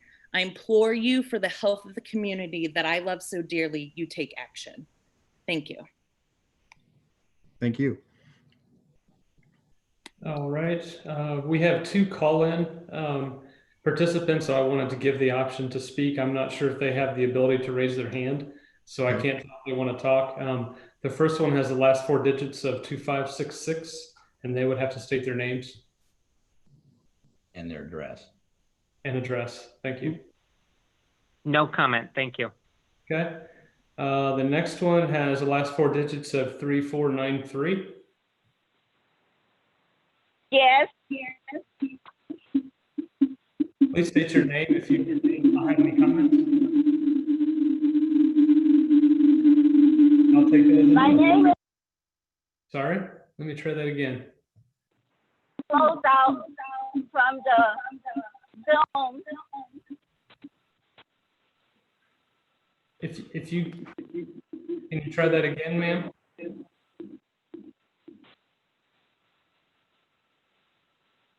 My name is Fran Jackson, and I live at 114 Country Club Drive. And good evening, City Manager Elliott and Mayor Smith, all councilmen and presenters. With the realization that we are facing challenges globally and here in Oxford of the COVID-19 virus pandemic and racism. What recently, Butler County has been recently labeled a hotspot of the COVID-19 virus. My first question is, what is the reopening status of our Oxford community? And there have been others who have talked to this, so I'm making it very short. I certainly would like to know what guidelines and mandate that City Council will be implementing to keep our Oxford community safe. And also, how will the citizens be aware of the guidelines or mandates or whatever measures that City Council will be taking for us to be safe? Also, I would like to know what is the status of possible virtual town halls that would be important in giving the community as a whole updates. Also,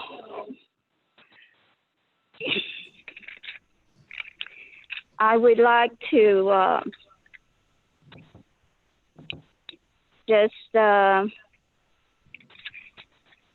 thank City Council and commend you for addressing the chokehold issue. I think that that's important, and I appreciate Chief Jones' presentation tonight and his report.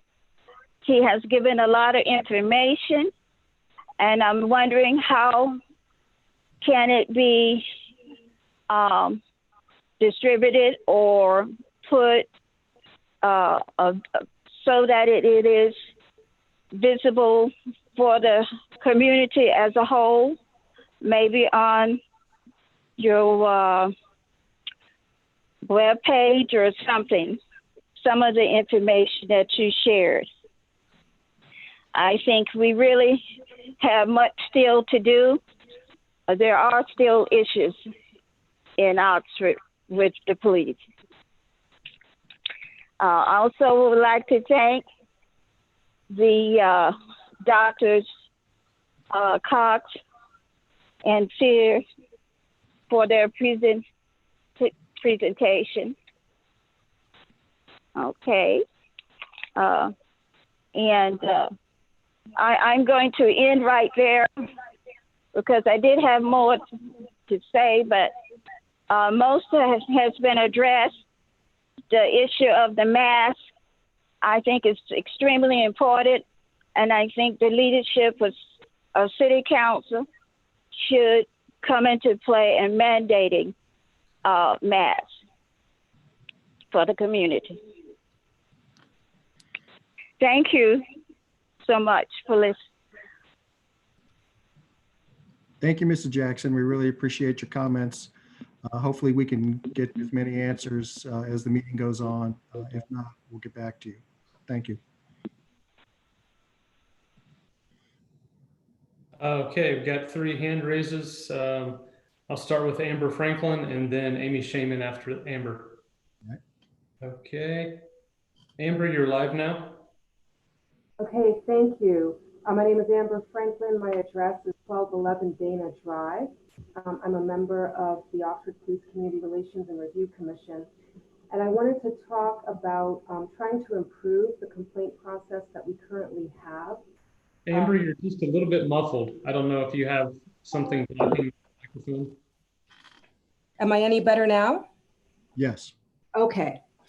Again, my address is 1211 Dana Drive. I wanted to talk a little bit about the complaint process that we have with the PCRRC. Since I've been a member of the PCRRC, we really have not had anyone make any direct complaints to us about concerns with policing. We do have our email addresses available and people can contact any one of us individually that way. But I would like to encourage the City Council to look into the possibility of creating some kind of a form stack form that people can use to make a complaint directly to us. I do agree that having to have the complaint notarized if you go through Oxford Police has a chilling effect, especially for people who are already marginalized within the community. But I think that if people were able to make complaints anonymously through the PCRRC, I understand that it won't necessarily result in direct actionable consequences on individual officers, but it could give us some information about culture. Because I think perception is reality. And if there are enough people who are concerned or expressing concerns about certain situations, I know that Chief Jones would want to know about that. And I think would still be able to address that with his officers, even though there might not be any direct consequences as a result of that. I think that we have to make sure that we continue to build in policies so that we don't have to rely on personality. I keep talking about how much I appreciate working with Chief Jones, but he won't be the chief forever. And so we want to make sure that we have good policies and procedures in place and rely on those for the future chiefs that we have within Oxford. That's all. Thank you. Thank you.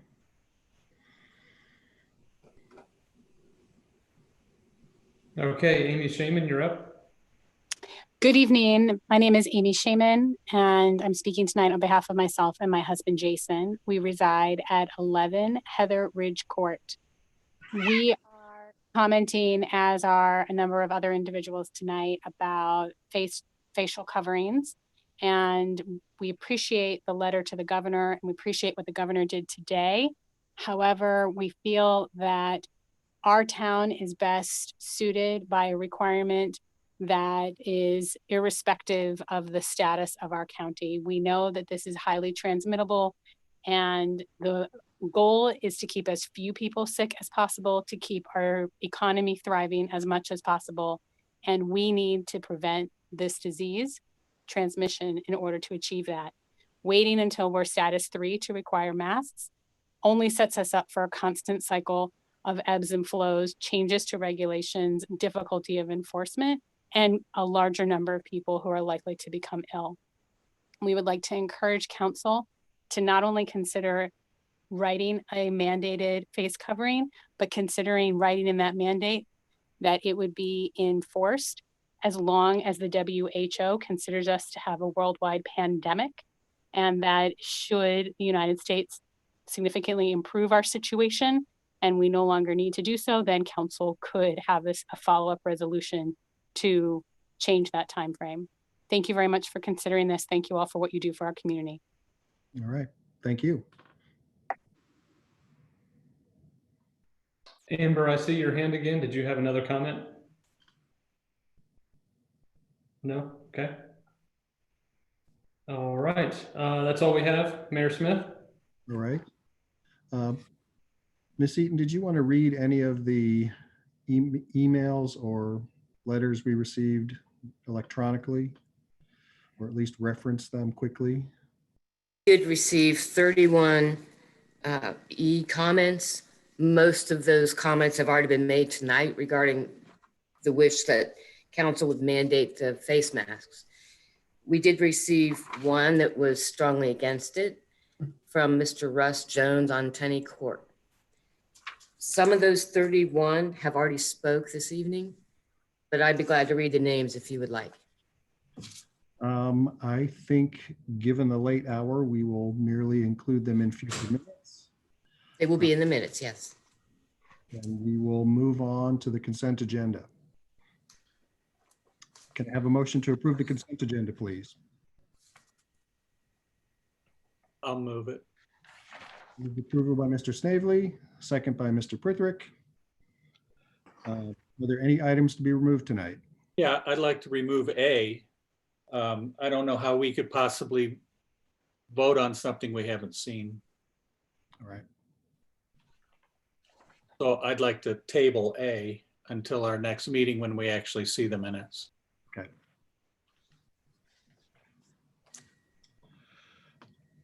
So at that point, being as how this is the first time we've ever removed an item, I think we go back and I think what you do is go ahead and have a vote on the remaining item and then do this. Okay. So we are going to have a roll call vote on the remaining item B on the consent agenda. Ms. Eaton, will you please call the roll? Mr. Prithridge? Ms. Ragu? Yes. Mr. Snavely? Yes. Ms. Southard? Yes. Mr. Bracken? Yes. Mr. Ellerby? Yes. Mr. Prithridge? Yes. And Mayor Smith? Yes. All right. We'll move on now to resolutions. Now we have to do item A. Okay. And I would like to move to table. All right. Do I have a second? Seconded.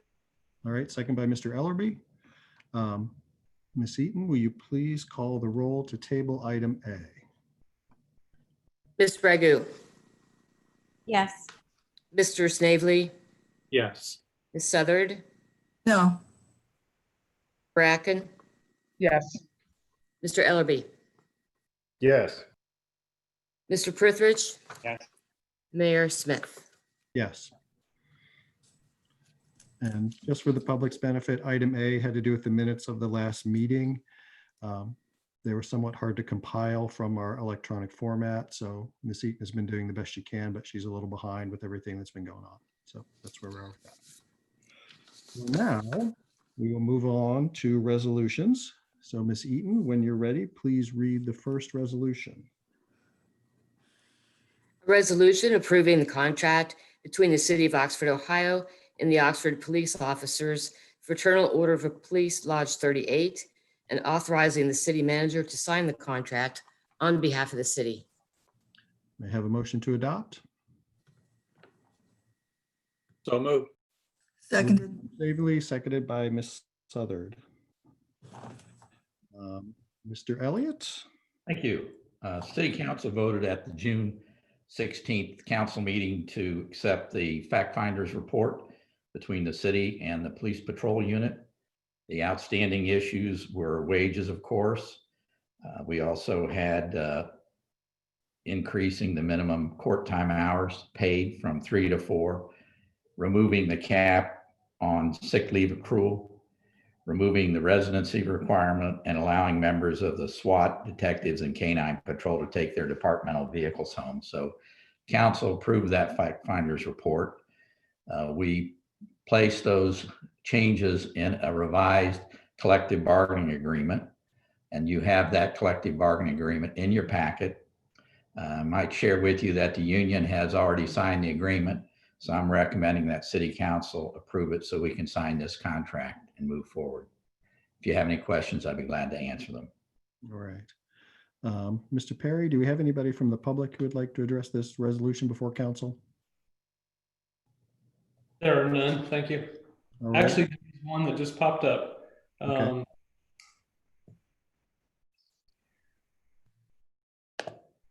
Okay, Kyle Larson, you're live. Hello, friends. Can you hear me? Yes, we can. Cool. My name's Kyle Larson. My address is 707 West Chestnut Street. I hope I'm speaking at the right time here, but as a community member, I wholly believe that our principles and practices must align if we are genuine and to be seen as genuine about our commitments.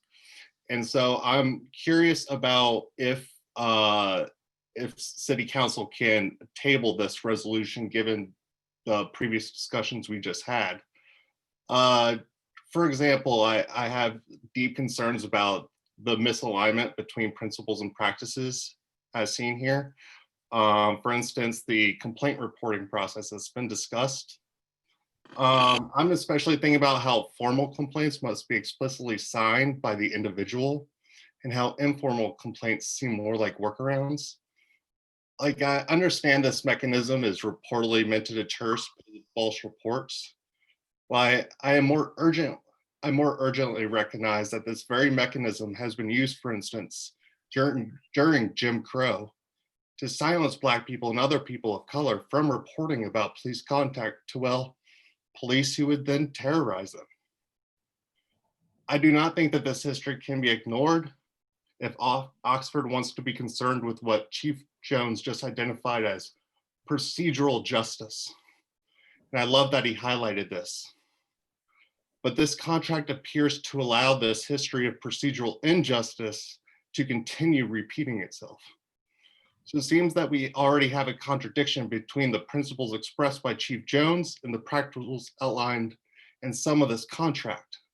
So I really hope that Oxford can build and adopt mechanisms that actually recognize and account for the historical and contemporary practices of institutionalized racism present in policing, not just workarounds of informal reporting that, as Amber Franklin pointed out, relies on personality, not policy.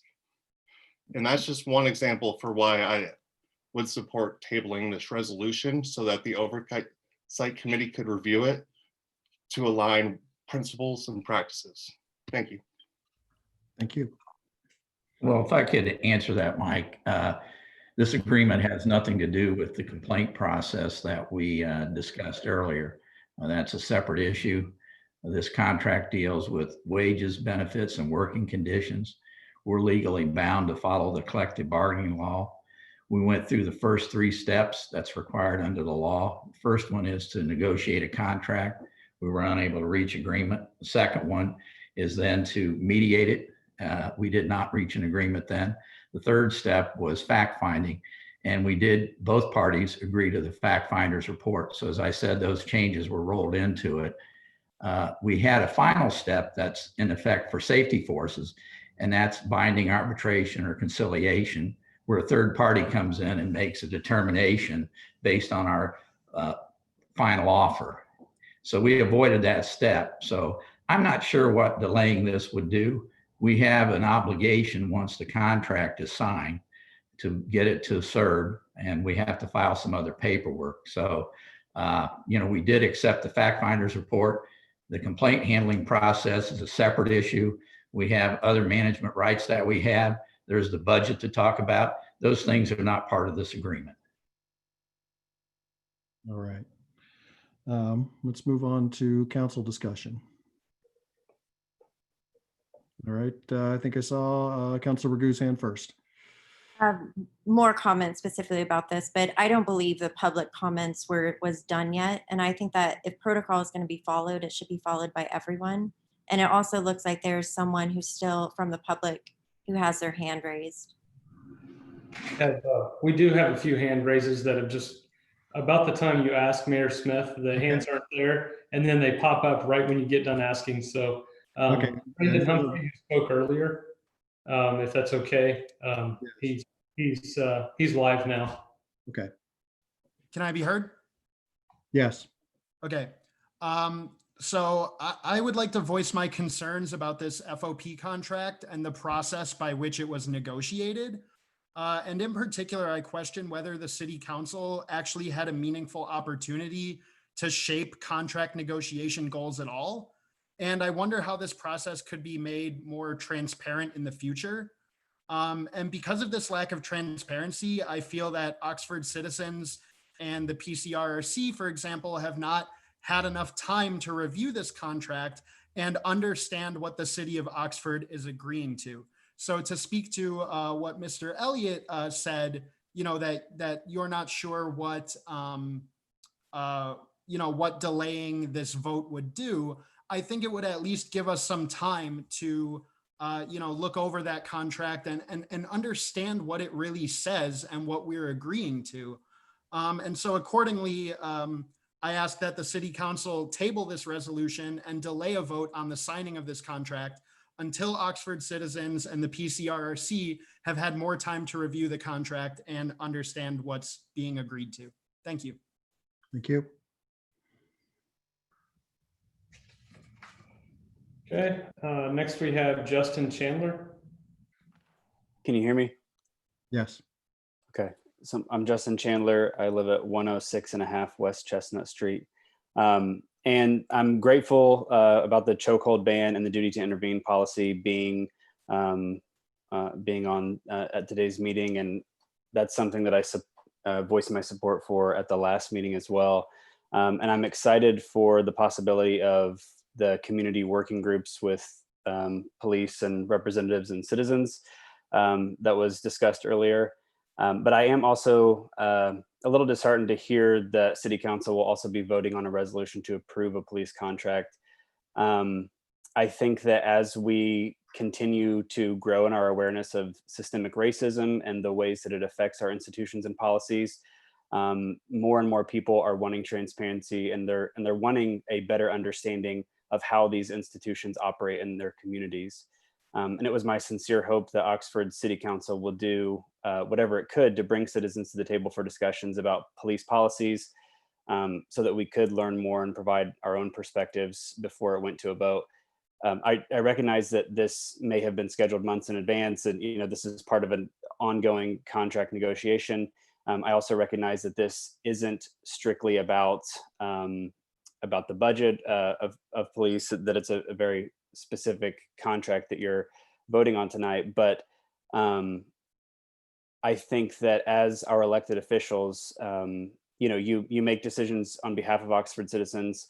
And in moments like these, when your community is really desperate to be more involved and to better understand the decisions that impact our daily lives, it's imperative that City Council let Oxford citizens have a voice in the decision-making process, and that they give us time to understand what is going on, going up for a vote. So I ask that you please delay a vote on the police contract until Oxford citizens and the PCRRC have offered their input. Delaying the vote may not change the outcome of your decision. It may lead to a little bit more paperwork, but at the very least, it will show all of us that Oxford City Council understands the unprecedented moment facing us today, and that you value the input of your community. Thank you. Thank you. I see you, Chief. I want to see if we have any more public comments. We've got Pat Mead. Pat, you're live now. Okay, I wanted to respond to what Mr. I believe it was Larson said about complaints. And if I understood him right, his issue was the fact that complaints have to be notarized. And if I'm not mistaken, Chief, that is in the contract, the complaints have to be notarized. And I think that's the issue he's bringing forward, is that may be impede people from bringing forth complaints. And we're going to, put it in the contract. And I'm not sure how long this contract goes, but that then 3 years, that then sticks us with 3 years before we can change that process, unless we have some kind of memorandum of understanding with the union. And I think that's what he's talking about, that because that came up earlier in people's comments, and some of Chief Jones' comments. And I believe I'm correct in saying that's his concern.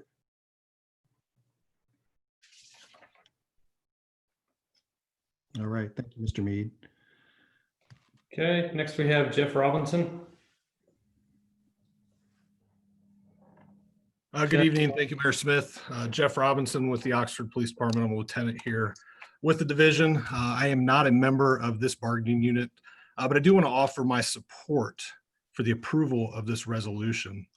The approval of this contract is very important for our officers, but it's even more important for the future of our city. Division of Police is actively recruiting candidates right now for the position of police officer. And it is your continued support that makes Oxford an attractive place for an officer to embark on an honorable profession. It was refreshing to hear and made me smile a few weeks back when one of the counselors reiterated that despite not getting paid an exorbitant amount, OPD does a lot of good work. In fact, more than one would expect most officers to do. In the past month or so, our police officers have responded to calls for an escaped fugitive, a shooting that led to the discovery of a kidnapping, and an armed robbery where 5 people were held at gunpoint and assaulted right here in Oxford. These men and women have worked very hard to locate the responsible parties for bringing these crimes to our town. A thank you is in order to those men and women for their hard work and dedication. The police officers here in Oxford have done an outstanding job, not only with these specific cases, but also in their daily work in our community. Remember, these are the same officers that come to work day in, day out, regardless of the weather, the hour of the day, or even worldwide pandemic. Just to close, I want to tell these officers personally that I appreciate the work they put in, and I appreciate the continued support from City Council of your Division of Police. Thank you. Thank you.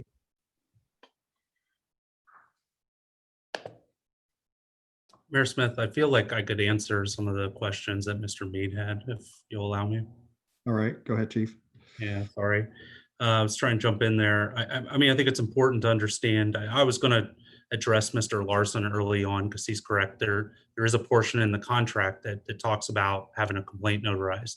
So I guess the process is maybe misunderstood by many people here talking. We began these contract negotiations some time ago, and the way it works is the city puts together a negotiating team, and we go to the table with the unions and we battle these things out. This is not an easy process. Jessica Green, myself, and Ben Mazer primarily represented the city at the table. You know, we negotiated and passed the supervisor's contract, as Lieutenant Robinson just indicated a few months ago. And all I heard was praise from City Council about those contracts. And then suddenly something happens in Minnesota and defunding the police is on the forefront. And now we're trying to hold up this contract. And here's what's going to happen if you vote no. This will go to binding arbitration. And some of those things that the city fought for, we may not win and the union will win. So I mean, I understand and appreciate what folks are saying. It's now apparent that the complaint process is important. And as Mr. Mead alluded to, knowing that, we can go into negotiations with labor management and talk to the union about this and see what we can work out. I mean, I think that's something now knowing. But when we go to the table, you know, when the city went to the table, first of all, you don't talk about negotiations in a public forum. It's all done. There's ground rules laid, and the attorney can talk more about that. There's collective bargaining law we have to follow. So to approve the supervisor's contract just a few months ago and not approve the patrol officer's contract, I'm just, that's going to be frustrating for the whole division. It's going to split the division. I can appreciate and can incorporate what Mr. Larson said, what Mr. Chandler said in negotiations with the union. And if that direction is given, you know, when City Council holds a retreat and talks about their priorities, you know, bring those things up as priorities. They've never been expressed to me before. The PCRC has expressed some of those concerns about how do we make the complaint process better. So I think that's a very legitimate concern I can take to them. But at this point in the process, and it's not just more paperwork, it's more legal fees. It's going to cost the city more money to fight this at arbitration. We'll have to pay an arbitrator. So there's a lot of confusion on the process, and that's kind of what I wanted to offer. And there might have been some other questions I missed because I've forgotten already, but certainly if someone has a question, they can reach out to me. Okay. I'm seeing Law Director Kennard's hand raised. Yes, I want to clarify a few points on what can and can't be done. First, the collective bargaining process is statutorily driven. So there's not a lot of room for deviation at certain parts in the proceedings. Under the Ohio Revised Code, section 411714C6A, once there's a strict time limit under which the fact finding has to be presented and approved to council. That process has been done. Under the Ohio Revised Code, once that's done, that is deemed to be a final resolution. There is no arbitration available now at this point for the city to pursue. So to be clear, understanding that there's a desire to review this contract for potential input and change, that can't happen under the status of Ohio law. That's not to say that sending it for further review to make notes for continued discussions and dialogue that people are talking about, that there's value and merit in that. I'm simply saying, as a matter of law, if someone believes that by sending it to the committee, it can come back and there can be modifications or amendments done to the collective bargaining agreement that was agreed to at fact finding or was presented after fact finding, that won't happen. Okay. Thank you. Mr. Perry, do we have any other public comments? We have Amy Shaman. Amy, you're live.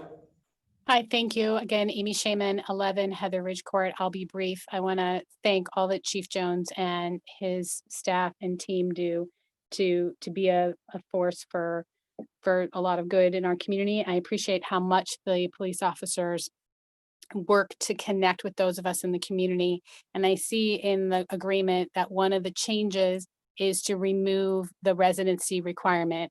I'm not asking that this be changed for this, but that rather, now that it's going to be removed, that conscientious and specific things are done to continue helping police officers know who we are. There have been a number of studies that have shown that there's a greater propensity of problems and violence when police officers do not live where they work. For example, in Minneapolis, only 8% of the police officers reside within the city. So I would like to encourage there be intentional efforts to help those who do not reside here to connect with us, especially our minority community. Thank you. All right. Thank you. Can I comment on that? Yes, you may. There'd be a good point of clarification, I believe. Well, we were not in favor of that.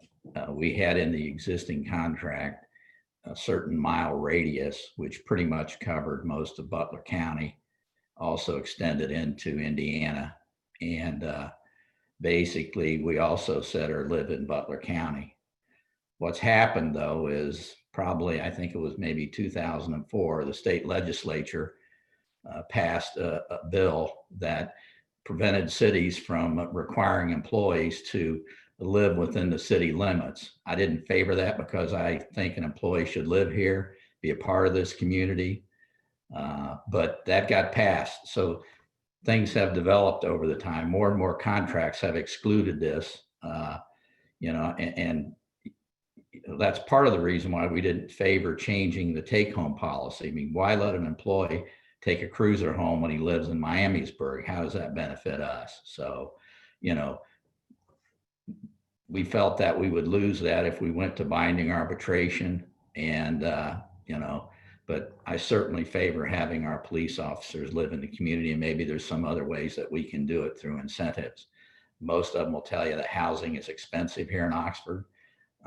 May or may not be true depending on what you're looking for. But I just wanted to let folks know that, we enter this with, the fact that we're trying to get something in return. And as I've said before to City Council, I don't feel that the existing collective bargaining law favors the taxpayers in the city of Oxford, especially with safety forces, because we have this final element of binding arbitration, which takes it out of the hands of City Council and gives it to an uninterested third party who doesn't live here, has no financial interest, but makes a final decision.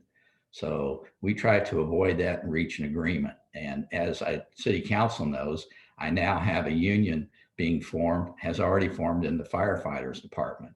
And so we'll see what happens there. But I think we're very fair to our employees. I think this contract reflects that. Did we get everything we wanted? No. So I just felt I needed to address that. Thank you. All right. I see Mr. Kennard's hand up again. To add to what Doug said, in 2009, the Ohio Supreme Court ruled that residency requirements were unconstitutional and did not support the home rule powers of communities to require the residency. That has led to this problem statewide with law enforcement. There is a universal belief, and I do agree that the studies show that concept of community policing does really start with where the officers live and their connection to the community. It's a challenge, and the agreements can be reached contractually to create the residency requirement. But as a matter of law, at the moment, that is a lost cause. The position that the city took was to challenge that. The fact finder did not agree with us. And I think one of the reasons why the fact finder didn't agree with the position of the city was because of the 2009 law. We did what, so everyone knows, we did what we could. We felt that it was an important principle and something to fight for. And we were unsuccessful in that effort. All right. Mr. Perry, do I have any other public comments? Yeah, we have Kay Ron. I'm not sure how to pronounce that, but you're live. Yes, my name is Aegon Kron, and I live at 84 Autumn Drive here in Oxford. And, I just want to say I have been a member of the Police Community Relations Committee for a little over a year now. And, I just want to say that Chief Jones has been nothing but transparent with us during every meeting and every encounter that we have with the police department. And I would like to invite everybody that is listening right now to join us at our meetings if you have any questions about the police department, because as far as it has gone, I have nothing but support for the police department, the way it's running and the way that Chief Jones runs it. So that's all I have to say, and thank you very much. Thank you. That's all. All right. Now we'll go back to council discussion. I see Mr. Prithick's hand. So I think all of us in recent months, including us on council, have gone through an education about the way policing works. It's been a national conversation, and I think it's been really enlightening. All of us are much more educated than we were before. And I think it's an important national conversation, and I think we're really well positioned locally because of the relationship between our phenomenal local police department and a phenomenal community that asks hard questions. And that's why we have a PCRC. That's why we have people asking hard questions tonight. And so I really think it's important to have these conversations. I'm also a procedural person, and the question here before us tonight is whether to approve a contract that has gone through a collective bargaining process. And Mr. Chief Jones talked about the idea that procedural justice is not just about the outcome, but how you get there. And as law director has stated, this is a very statutorily driven process of hard bargaining back and forth between the city and this union.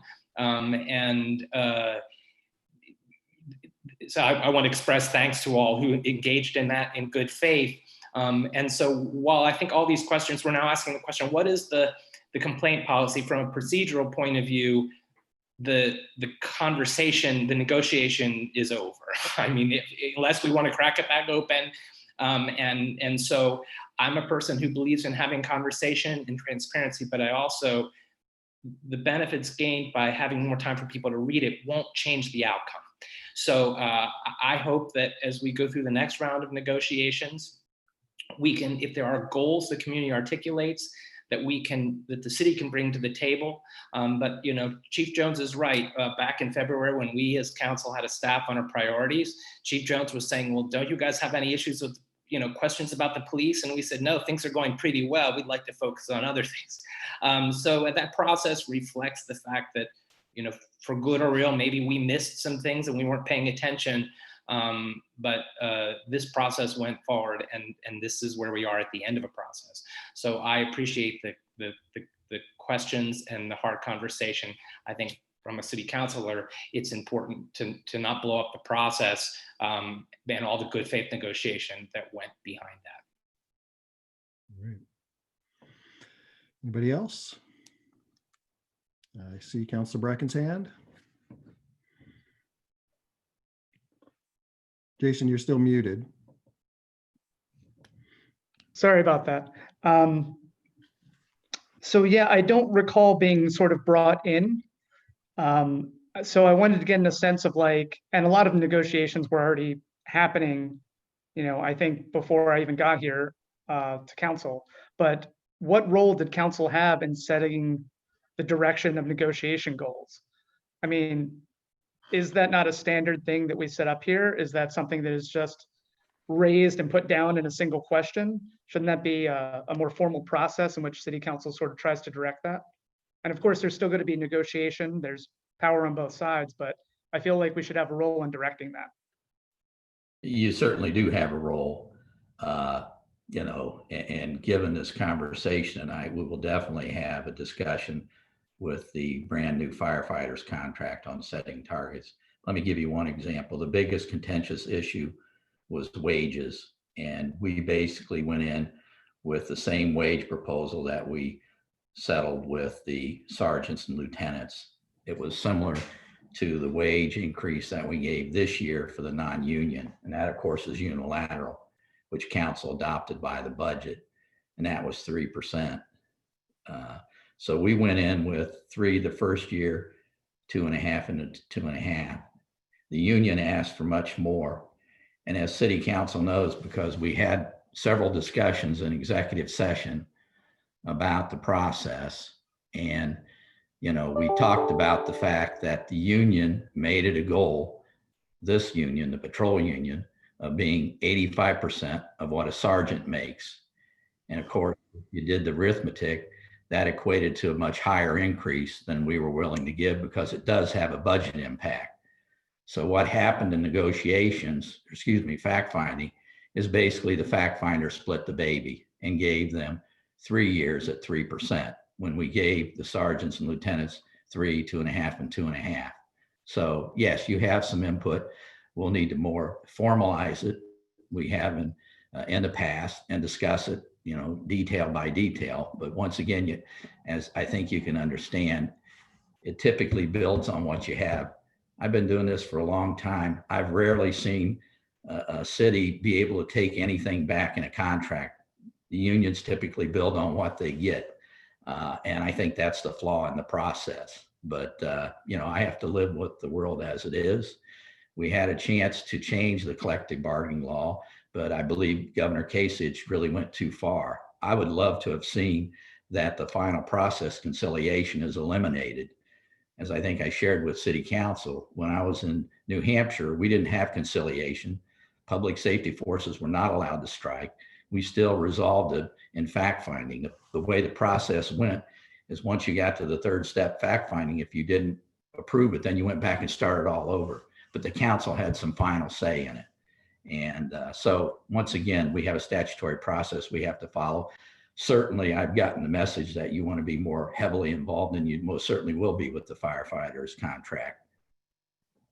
Yeah, and I just wanted to add that a lot of this isn't even about the stuff that was in the fact finders, because a lot of that, we understand that negotiation, but looking over the investigation of officers portion about having a notary and who gets access to investigation files and when files are destroyed, and certain other stipulations in there. those are things that hopefully we could probably work through beforehand if there was a good conversation at the beginning of this before we were deep into it.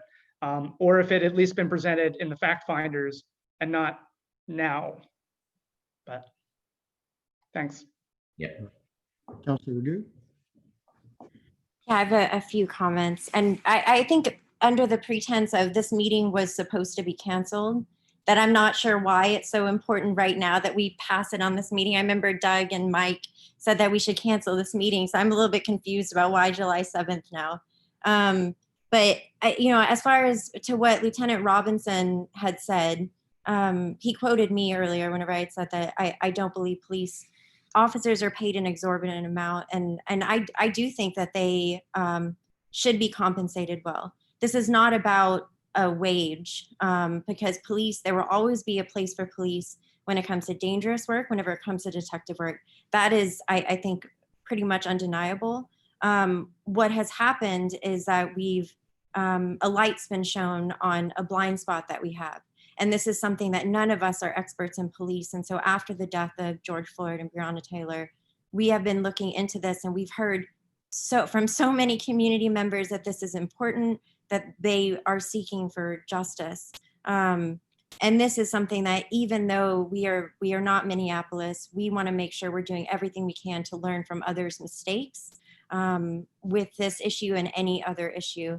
And so it's not about, we keep hearing over and over about the reporting process. So it's not about the wages. It's about how do we make this transparent so that the police are an arm of the community as much as possible. And that conversation is going back and forth. So I as someone who voted no on the fact finder last time, and that this meeting wasn't even supposed to happen anyway until Bill had asked for it to happen, I don't see a reason why we can't at least delay it so that hopefully the oversight committee could give their feedback. And then the other thing, I just want to hope that we can follow procedural policy that applies to everyone. When it's the public's time to speak, we should allow the public time to speak. All right. Any other questions, discussion? All right, I just want to let the public know that we've heard them and we realize that the complaint process is something that needs to be worked on. Having been through this contract process a few times in the past 6 years, really until recently, all we were concerned about mostly was wages. And now we see that there are other things that we want to have input on, and we will in the future. I mean, I probably won't because I'll be off council, but the rest of you who will succeed me will. So that will happen. Okay, Councilor Ragu. Yeah, I make a motion to table this until the police review committee could give their input. All right. Do we have a second? I'll second that, but can we be more specific? Is this going to be up at next council meeting and PCRC gets a chance to look at it in between them?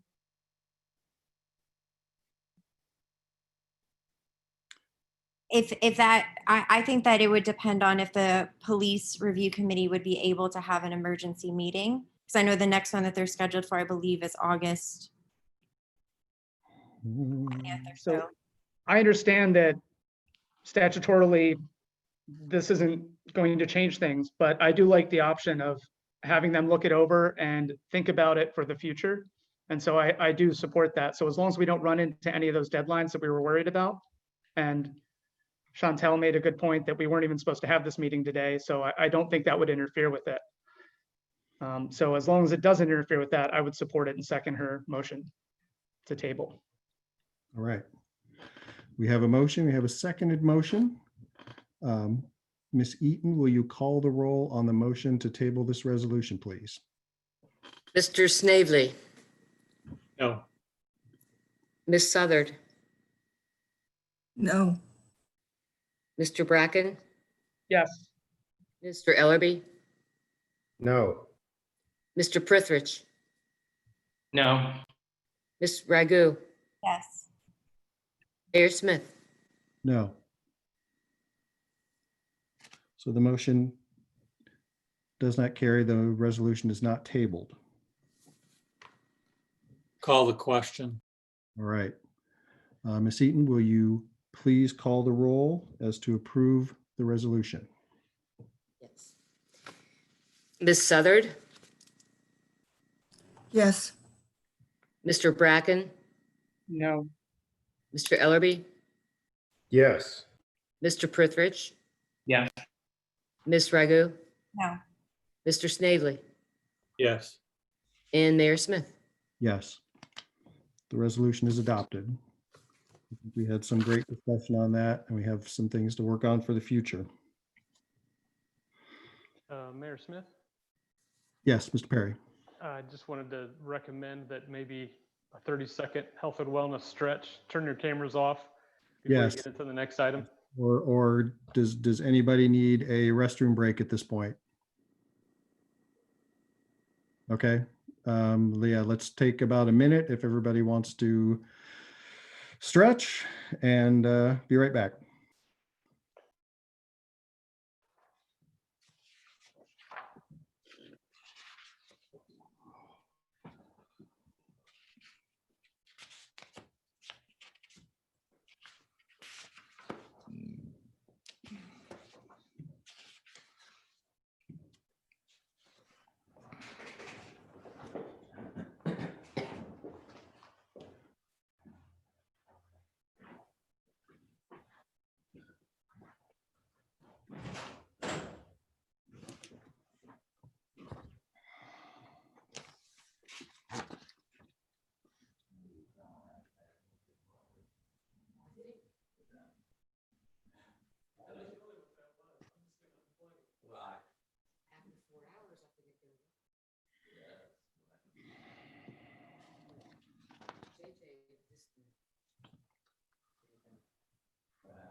Mayor Smith, you're welcome to start the meeting back up if you'd like. Okay. Sam, We can. I just need Miss Eaton. She's there. Oh, I can't see her picture for some reason. no, Marianne, if you press the video button, you'll pop up. here we go. There we Okay. are. All right. Okay, why don't we move on with our second resolution? So if you'll read that whenever you're ready. A resolution authorizing the city manager to develop a request for proposals, advertise property for sale, and receive bids for the sale of city property, 47 acres located off of Oxford Riley Road in the city of Oxford, Ohio. All right, may I have a motion to adopt? Move adoption. Moved by Mr. Seconded. Second by Mr. Prithrick. All right. I think Mr. Elliott wanted to give us the. Yeah. All right. I can't see you, Doug, but I hear you. Oh, I see that. Let me see if I can, wait a minute. Here we go. Sorry about that. All right. There we go. Thank you. So the city owns 47 acres of undeveloped land, and it's zoned R1B, which is single family, medium density residential. It's located off of State Route 7732. I think you all know where it's located. We have owned this land since we acquired it in 2008, and we have had it for sale for a number of years. We at one point listed it with a realtor and didn't have any proposals to bring back to city council. City staff has met with several housing developers over those years and discussed proposals for developing the land. And what we have now, well, let me go back a little bit. I think one of the problems that we had before is we never developed or established a reasonable asking price for the land. So we presently have at least 2 developers that have expressed an interest in purchasing and developing this land. And staff and I are recommending that City Council consider adopting a resolution authorizing the city manager to request proposals for purchasing and developing the land. Now, the proposals must include a purchase price offer and a proposed development plan. And basically, we're going to ask them to take a look at the charrette that took place last year, that community development organized. And so that will have to be included in their proposal. So I'm recommending that this RFP establish a minimum selling price of $23,000 per acre for a total of $1,081,000 for the entire parcel. Now, we will design it such that someone can offer us for a portion of the land. And I'll share with you, and I think you're going to have a couple speakers after I am finished talk about their interest in seeing this moving forward. But one of the developers is a gentleman with Episcopal Retirement Services. They're interested in 5 to 7 acres of the land. So I'd like to begin this first step so we can see what kind of offers we get, what kind of proposals we get. But I need to make sure that council is indeed interested in moving forward. And if you have any questions, I'd be glad to answer those questions at this time. All right. Mr. Perry, is there anybody from the public who'd like to address this? Yes, we have Carla. Carla, you're live now. Hello, my name is Carla Blackmar. I live at 400 West Vine Street, and I just wanted to speak in support of this resolution. We've identified, I'm currently the chair of the Age-Friendly Oxford Housing team, and that, through a detailed process, we surveyed older Oxfordians about their needs, and one of the top needs that was identified was housing, both for themselves and for the workforce support that we know that we need as we age. And I think that this is one of the biggest opportunities we have as a city, is this particular parcel of land. It was great having the charrette process. I'm really glad that that process will be integrated into this process. And I just think it's very promising that at this moment, when we have a lot of challenges economically, that we're looking at how we can move something like this forward so that we are well positioned to take advantage of potential money that might come down the pike for affordable housing. So I just wanted to, again, speak in support of really getting going on this. Thank you. Thank you. And next we have Ann Welton. Ann, you're live. Can you hear me? Yes. Okay, good evening. I'm Ann Welton. I live at 6500 Fairfield Road, and together with Jesse Leak, I'm co-chair of Age Friendly Oxford. Carla mentioned some of the things that we have been working on. I would like to make a few points. Age Friendly Oxford has a housing plan that was adopted by the national AARP National Network of age-friendly cities, states, and communities. And I'm speaking on behalf of that housing committee as well. Age Friendly Oxford is in favor of this resolution and supports council's votes to approve it this evening. We feel like this gets the ball rolling in the right direction for addressing some really significant and long-standing housing needs. Housing affordability is at the top of that list. It's a well-documented challenge in Oxford, and not just for senior adults, but they are particularly vulnerable. And when they are cost burdened, meaning that they pay more than 30% of their household budget for housing, it most often has pretty significant health impacts in their lives. In fact, in the city's report on state of affordability and housing that was issued last year, which I applaud the city for facilitating the assimilation of so many sets of data about affordable housing needs and gaps. It's a wonderful roadmap for housing priorities. But 71% of Oxfordians are housing cost burdened, meaning they pay more than the threshold of affordability in their overall household budget. And another fact from that report, Oxford's median housing cost is 33% higher than the second highest median housing cost in Butler County, which is in Westchester. And I share those facts to underscore, not just for senior adults, but workforce families, many individuals who have hardships living. I think the case in the previous discussion about the police contract and hiring underscored that. So this is moving this forward.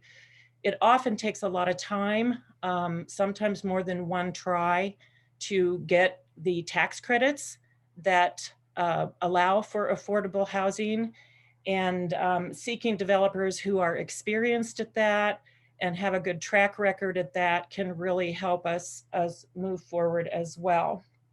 The second point is giving us, with that amount of land, it gives the community, it gives the city and the community an opportunity to address the need for housing diversity, meaning creating new housing options that do not currently exist here, which better match financial needs, current financial needs of residents and today's lifestyle needs.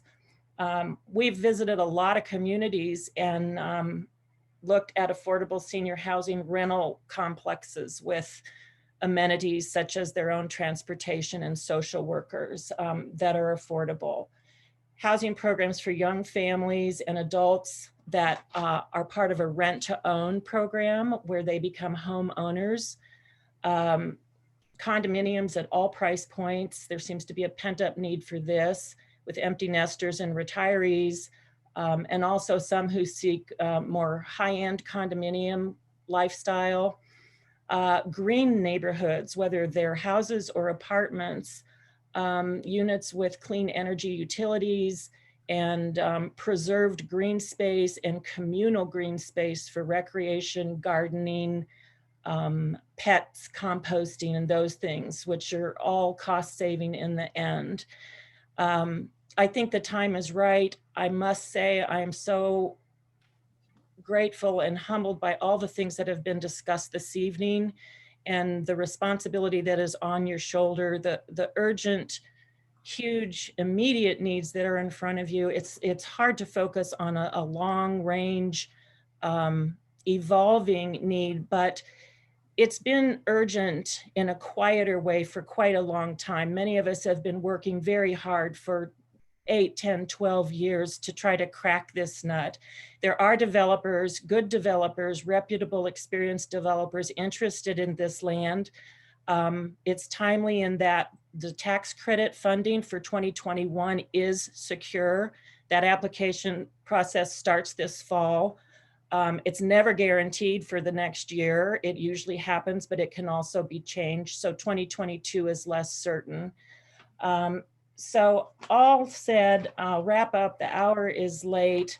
Oh, one more thing about tax credit funding for affordable housing. It is state money. It's awarded in an arduous competitive process. The city knows this and knows the challenges, but it is so important and such a great resource. One of the requirements of that is that the contractors and laborers are local to the degree possible. So in addition to the revenue from the sale of the land, there are job opportunities here. So we want to keep residents here. We want to support housing security for all ages and invite others who don't yet live here to join us in our great community. Thank you. Thank you. Mr. Perry, is there anybody else? Brandon Humphrey. All right. All right, so in our community statement against hate and racism, Mayor Smith and others call for making Oxford a place that supports equity, diversity, and inclusion. And in the spirit of those values, I'd also like to add my voice of support for the development of affordable housing options for the Oxford community. That's all for now. Thank you. Thank you. Next is Egon Kron again. All right. Yes, Egon Kron, 84 Autumn, and I just want to say, I've been a resident of Oxford for over 20 years, and if anybody is for affordable housing in Oxford, it's definitely me. I am a great voice for affordable housing. That being said, I used to live in the neighborhood behind that property once, at a time when I could afford it.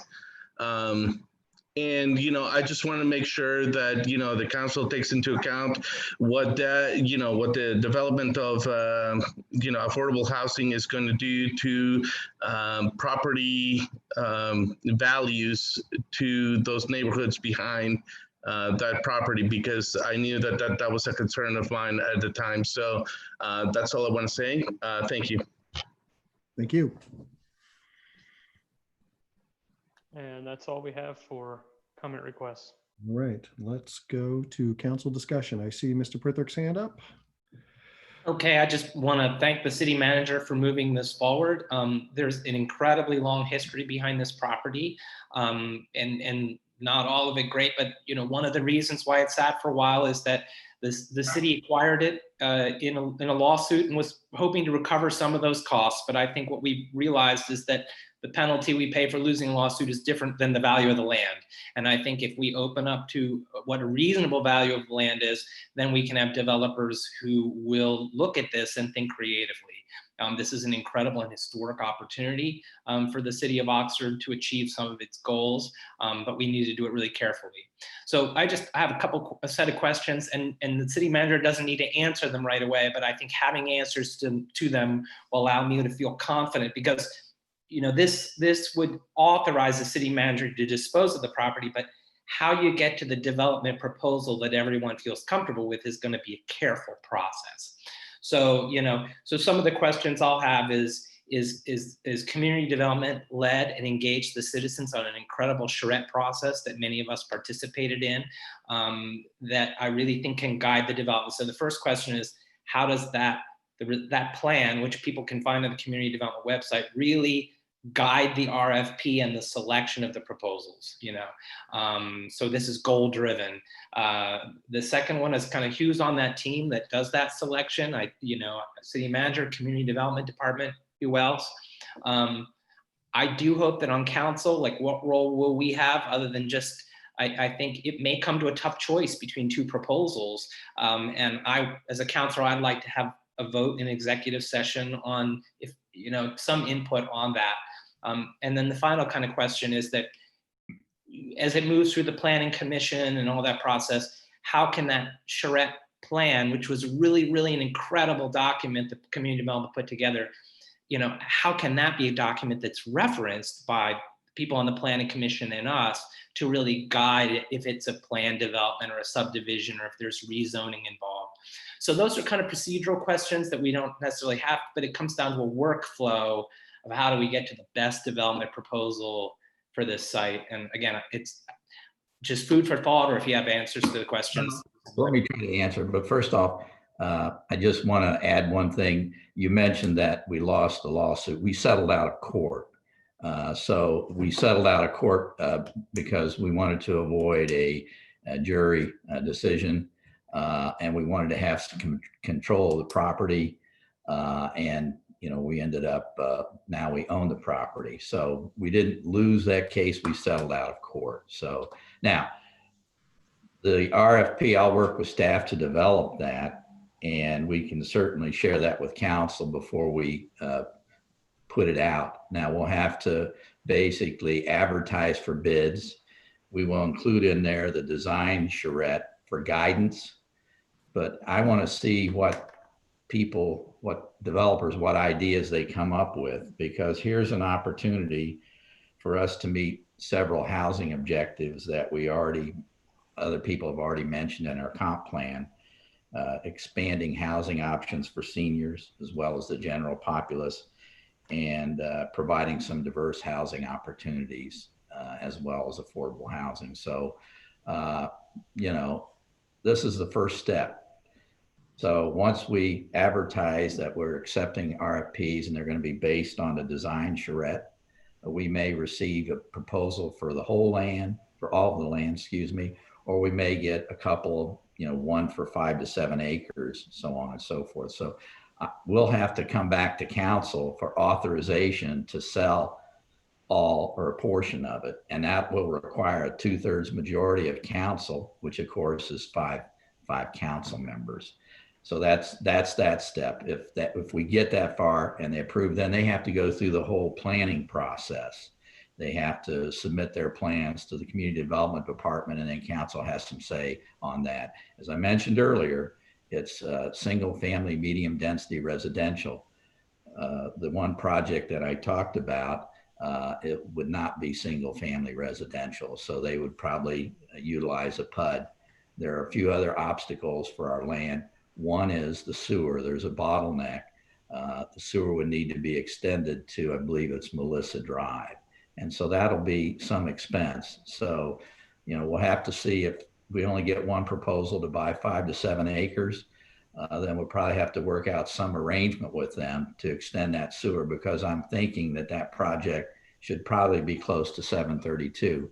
In my mind, I think council would favor a buffer between the existing single family houses of additional single family developments there. I mean, if you recall, that's kind of how we got into that court case anyway, and I don't want to go into that in detail.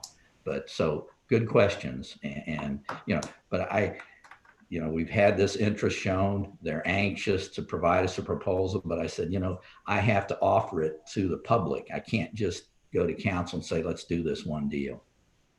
So just to follow on, I'm presuming this would involve a development agreement, and I'm just saying that I believe the council would want that to be a pretty goal-driven document that we would have input on, that would involve, so that I would look forward to that process if we could get. I just want to say it's in everybody's interest to sell this property. as much of it as we can, and to meet the goals that our community has. And this land has just been sitting there all these years, and it's time. If fortunately we have some possible offers, so I'm really glad this is happening, and I look forward to this resolution and to seeing it listed. Thank you. Did I see Mr. Ellerby's hand up? Yeah, I would just like to echo my previous counselor's statements and then just say, if at all possible, when you do receive RFPs for this, assuming that it passes, which I hope it does, that the Housing Advisory Commission also gets the chance to take a look at those. Sure, sure. Councilor Raghu. Yeah, I think it was Annie who had talked about trying to hire locally as much as possible, or as Carla. And I would completely agree that I hope that that is also taken into consideration. And then also the people that we hire, should there be a stipulation as far as how many people of color that they are hiring, how many marginalized groups, and then are they actually paying them a fair wage? I think those are all very fair things to ask for in our time. And then I think the other things, as far as the mention about a decrease in property value, and there's so much research out there as far as mixed income housing and how beneficial it is, because the point of having, you do not want a concentration of poverty. If we look at Minneapolis, oddly enough, they keep coming up. Back in 2018, they voted for having a duplex and a triplex in every single neighborhood, no exception, because we know that the evidence out there as far as environmental justice and how well kids do whenever there's a mixed income neighborhood, all of those factors show that it is incredibly beneficial for everyone in the neighborhood. So I definitely applaud this, and I hope that we can actually look at the research instead of having a knee-jerk reaction about what would it do to people's property values. All right, Councilor Snavely. Just real quickly, I think the neighbors' concern, I think most of the neighbors agree with Chantel. I think that what they didn't want is what was proposed previously, which was to have 3-story apartment buildings right next to an R1 neighborhood. And so all of the charrette development plans that came out all had a transition down. And I think if we have something like that, everybody's going to be happy. All right, if there are no further questions, Ms. Eaton, will you please call the roll? And your mute button is still on.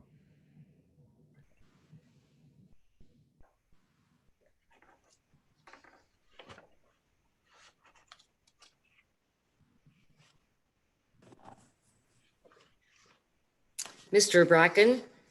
Yes. Mr. Ellerby? Yes. Mr. Prithridge? Yes. Ms. Ragu? Yes. Mr. Snavely? Yes. Ms. Southard? Yes. Chair Smith? Yes. That resolution is adopted. All right, we will move on to our third resolution. Ms. Eaton, if you would read that when you get a chance. A resolution of the Council of the City of Oxford, Ohio, requesting the Governor of Ohio to implement a statewide requirement for wearing cloth masks or face coverings. Motion to adopt. So moved. All right, I see Mr. Prithrick's hand. Motion to adopt, second by Ms. Southard. Is there discussion? So can I just take a moment to, I'm going to try to do this really quickly because we have more substantive things. When we introduced it, when I asked that this be introduced, my thought was statewide consistent requirements are better than a patchwork of local requirements. And so asking Governor DeWine to do something statewide, we were prepared or are prepared to do it, but it'd be better if it were consistent statewide. He acted today, which made some of the facts in the letter out of date. And I have some amendments if we want to correct them. I think we still, I think we still want a statewide requirement. I think that would be better than a county by county approach. So that's why I think that this letter is still relevant. I have some language changes that I could make real quickly, which update this to reality as of 2:15 p.m. today, if people would entertain those as amendments. So that's basically the idea, that we're not going to act locally, but it would be better if the governor did it first. I agree with Councillor Prithurch, but I wanted to maybe add, maybe you were already going to add, suggest this addition, that it say something. I mean, this applies only to 7 out of 88 counties, and I would like it to say that it applies statewide to all 88 counties. So I presume we would want to entertain public comment before we get into any of that stuff. But so that was just my introduction. Okay. We do have one request for public comment, Brandon Humphrey. All right. All right, hello again, everyone. I'd like to voice my support for this resolution. To echo Mr. Prithurch's comments, I understand that Governor DeWine has issued county by county mask mandates, but this patchwork of counties just isn't going to do it. A statewide ban would better protect Ohio and better protect the Oxford community. I'd also like to echo voices that we heard during our first public comment section and ask the council to consider the adoption of a local mask ordinance. Miami students will be returning to Oxford soon, and with this young and active population, we might need greater protection than what ends up being mandated by Governor DeWine. And we all know that time is of the essence in terms of preparing for and reacting to a second wave of cases. So I think a local ordinance, regardless of what Governor DeWine mandates, still makes a lot of sense. So thank you. Thank you. All right, so now we're in the discussion portion. Councilor Prithurch, would you like to, oh wait, do we have another one? Okay, sorry, I didn't see your hand. Okay. We have Heidi Sharan. Okay. Trying to unmute Heidi. Hi, this is Heidi Sharan from 319 West Withrow Street, Oxford, Ohio. And I would like to also support the requesting Governor DeWine to make a statewide mandate for masks throughout all the counties, whether or not they are red or whatever color they are at this time, because that is a fluctuating thing. And he himself has said that wearing masks, he strongly encourages all Ohioans to wear masks. But I think that it is important for us to try to pressure on him and let him know that he is supported from the areas throughout Ohio. And I think it's easier for us to mandate a mask order if it's us to enforce a mask order if it comes from an administration above. And so I think that ultimately that would be ideal. But I know that that may or may not happen. So a local mask order would be the second best. So thank you very much. All right, thank you. Next we have Ron Silico. There's never anything for me to undo. So.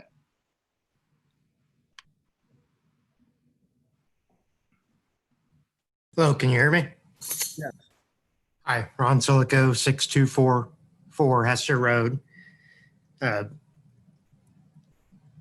understand the economic impacts of being a university town and being driven by the state. I've always been concerned about only two main data points being the drivers of decisions, the number of cases and number of deaths. There's no mention of the number of increased tests that have happened recently. There hasn't been any mention, and I would, if there is information out there, I'd like to know it.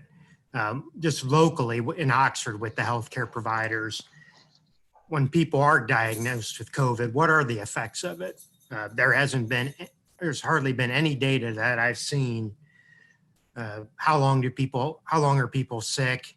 What do they feel like? I feel like the data is incomplete, but that's statewide. The concerns about locally enforcing an ordinance, I would have is how's it going to be enforced and who's going to be enforcing it. I know this is something that would be potentially coming down the line. When will the mask requirement be taken off? What is going to drive that decision process? I don't know if people are going to feel safe anytime soon about this. So I've got concerns about what face mask wearing, how long it goes, and then when we take it off, I think people are still going to want that. Masks do impair breathing, and there are certain people with health conditions that when there's a restriction of oxygen and the carbon dioxide can't be exhaled in the same manner, that does have some detrimental health effects, whether you're a healthy person or not. A concern I have is, what if can people get medical excuses for not wearing a mask? And if they do, are they going to be harassed by the citizens of Oxford? Are they going to be harassed by the people that are doing the enforcement? So those are some of the concerns I have about a local face mask requirement. Thank you. Thank you. Next, we have Egon Kron. Right. Yes, hi, Egon Kron, 84 Autumn Drive. So one of the,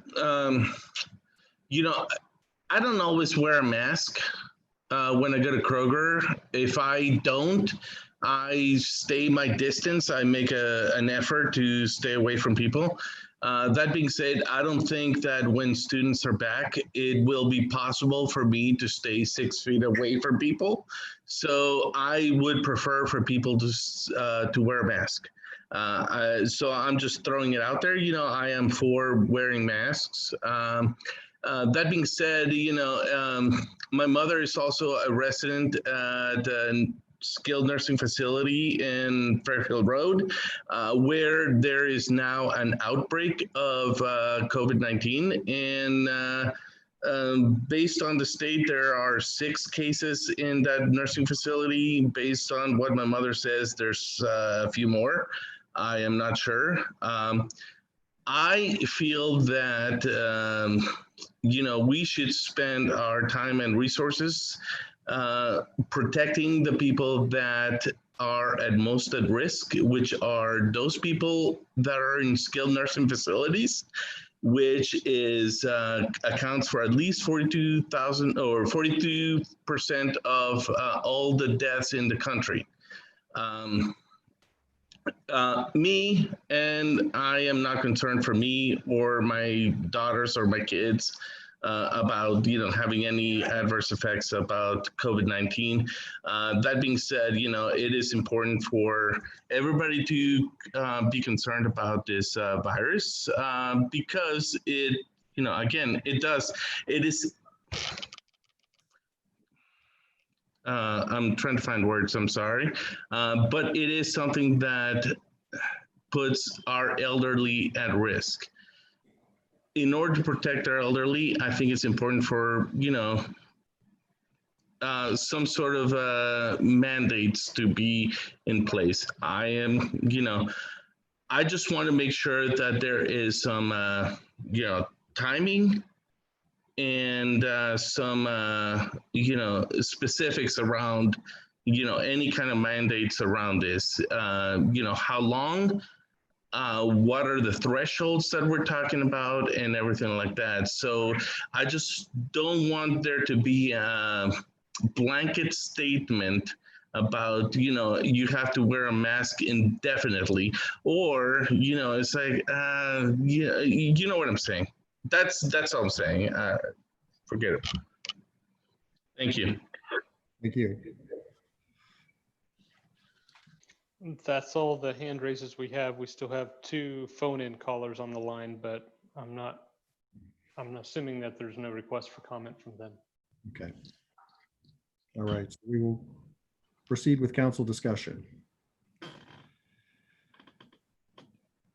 Yes. So I don't know what the right time is. I have, again, some wording choices, wording changes just to update, which I could go through. I just want to state real briefly, partly this is about this is certainly about public health, but I think in Oxford, what really also motivates this is the success, our ability to have a successful return of students to campus is of the utmost economic and public health importance to Oxford.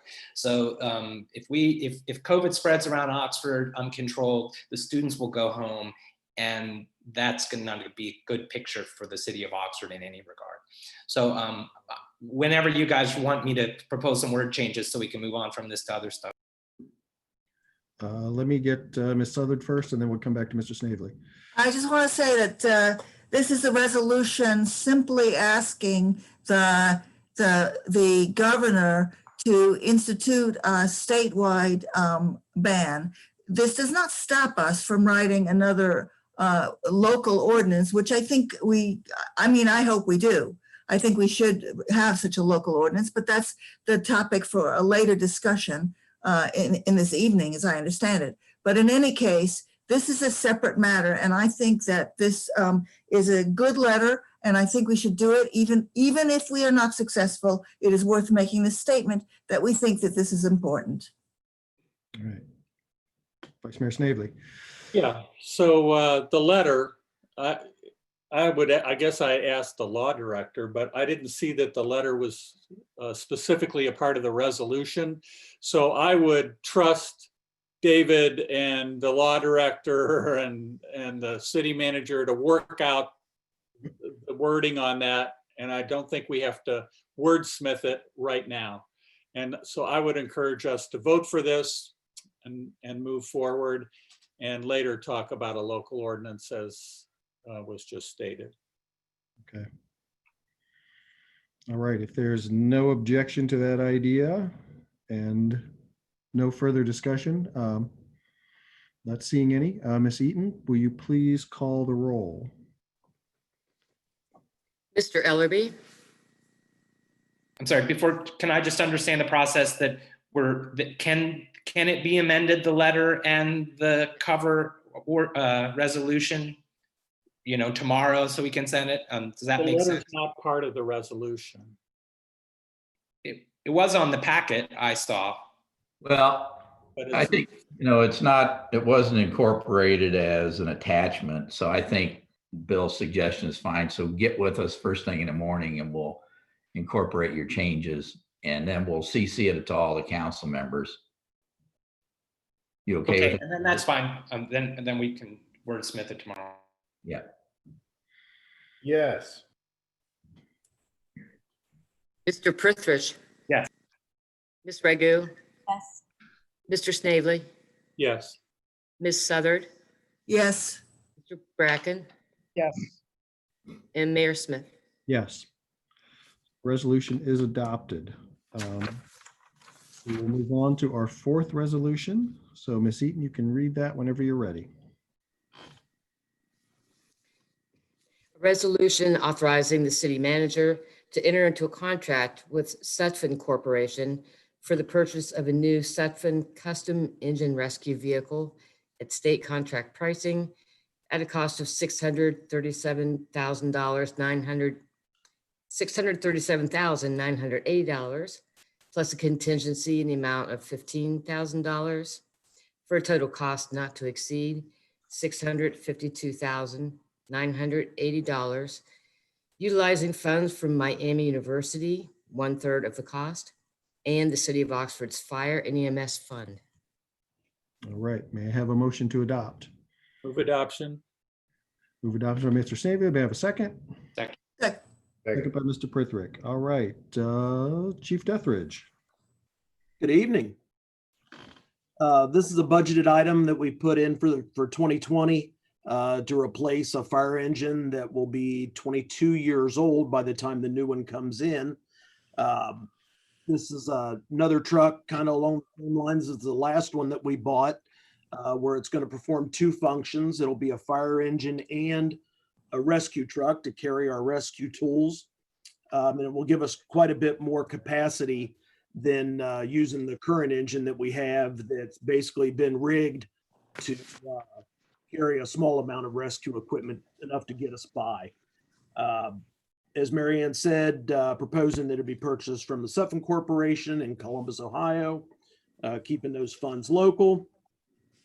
And it was specified off of the Ohio State term schedule in the same process that we used to purchase the last fire engine and also that we use for the ambulances.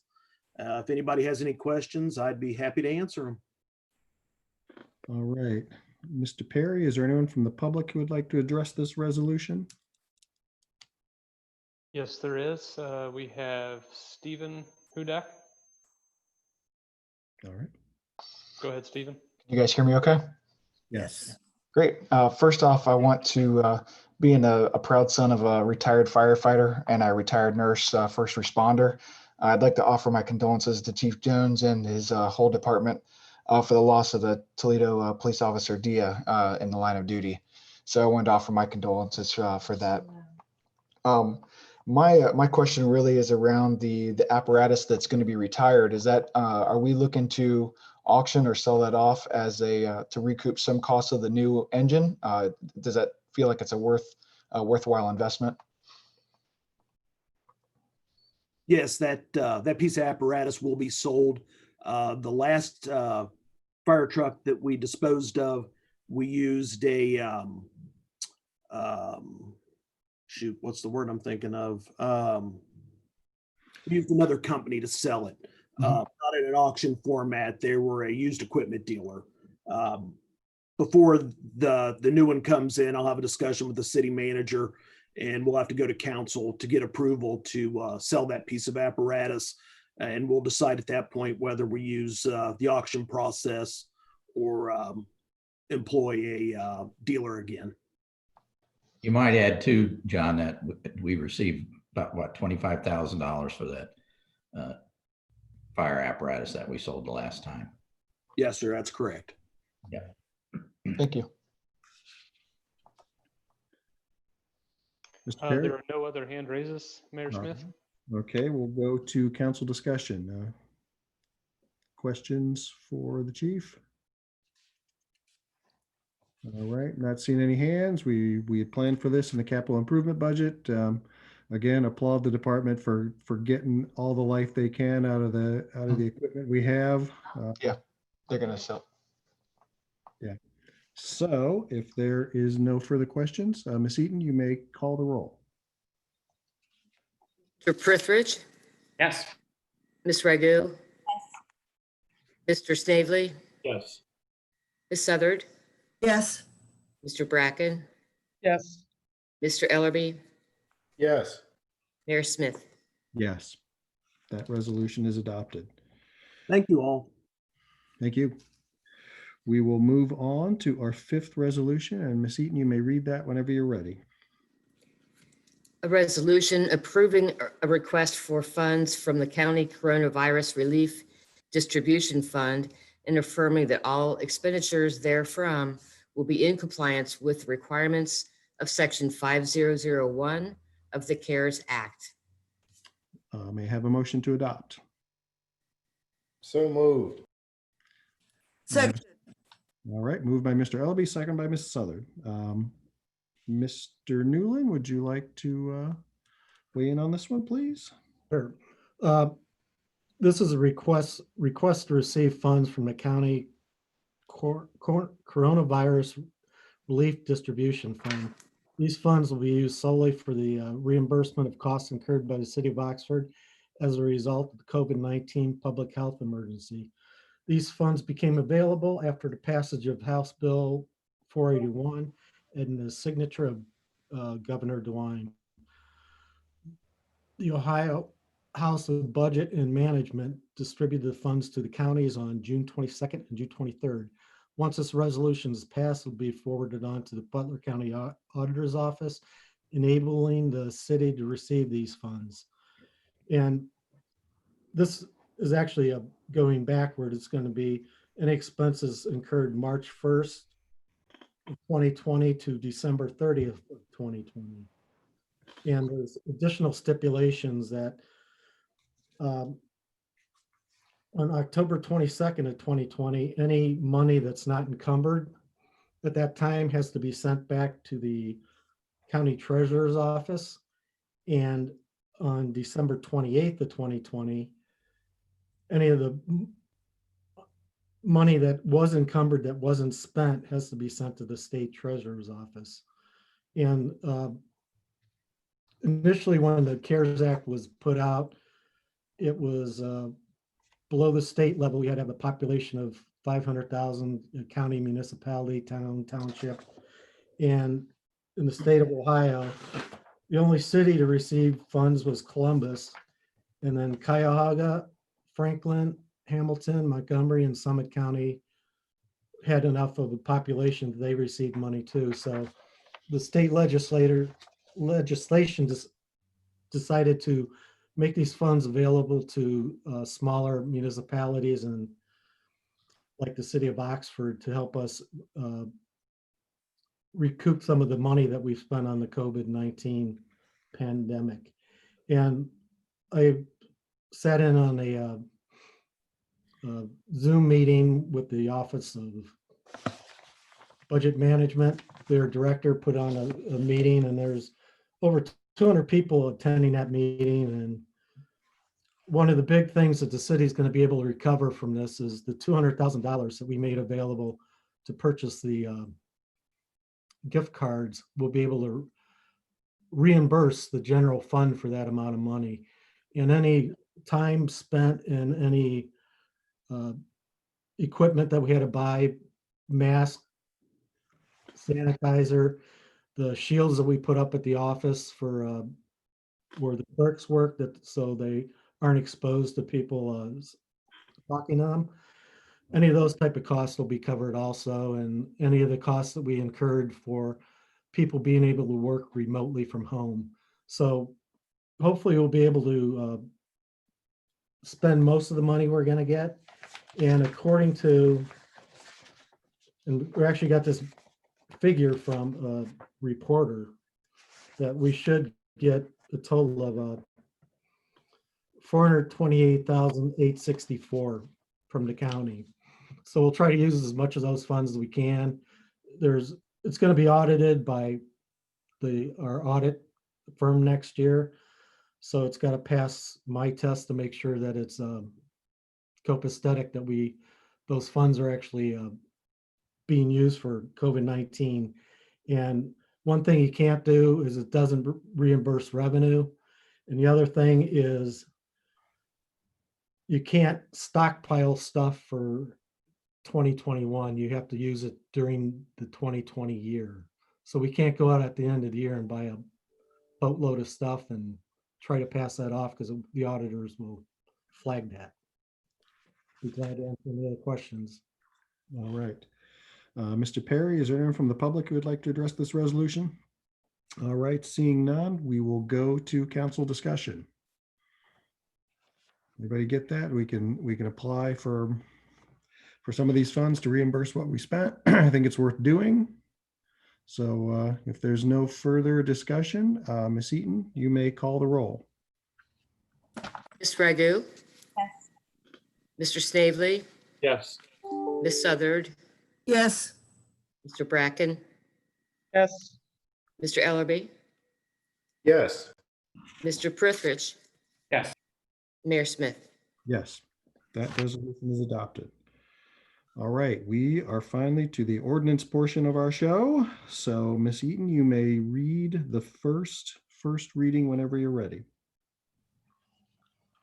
An ordinance approving the creation of a new fund for the 2020 operating budget to provide for local coronavirus relief and declaring an emergency. May I have a motion to adopt this as an emergency? Move adoption. Moved by Mr. Snavely, second. Seconded. Second by Councilor Southard. All right, back to staff.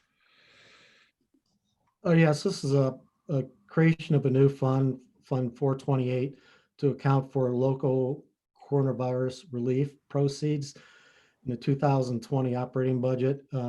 This will be used solely for the accounting of funds distributed from the county coronavirus relief distribution fund for the reimbursement of costs incurred by the city as a result of the COVID-19 public health emergency. And the reason we're asking for emergency on this is so I expect the county auditor to turn around really quick and send us the money. And in order to post the revenue correctly, we have to have the fund in place. So it's just to get it in place. So it's not an accounting nightmare, moving it to the general fund, transferring it to this fund. So I'd appreciate if you would consider the emergency too. Thank you. Thank you.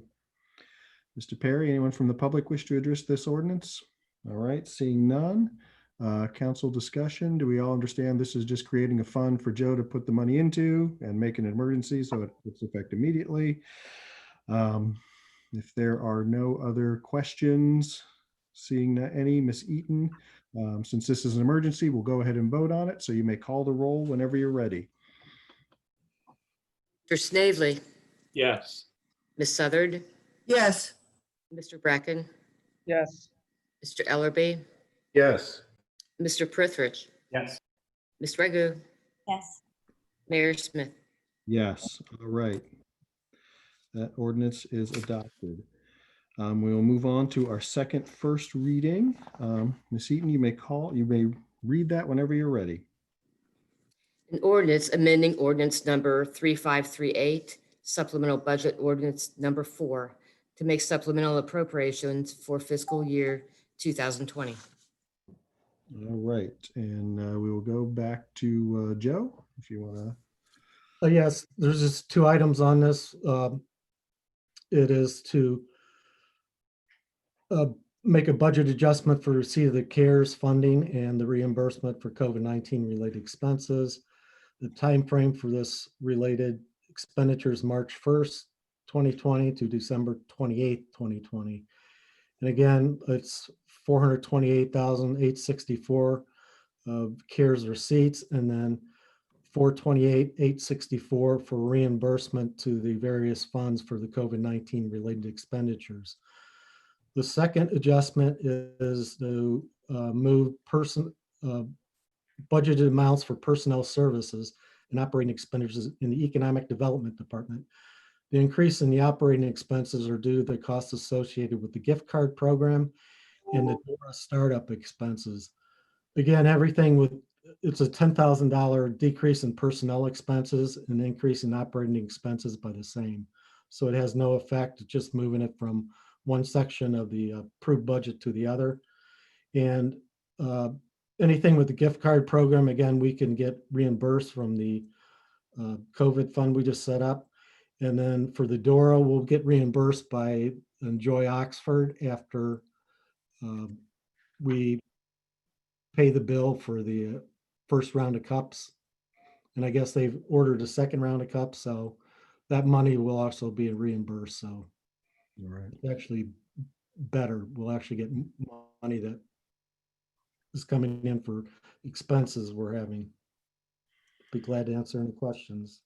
All right, Mr. Perry, anyone from the public wish to address this ordinance? All right, great. Any council discussion?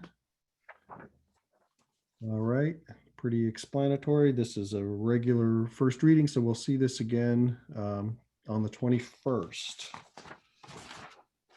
Let's move on to our third ordinance. Ms. Eaton, you may read that whenever you're ready.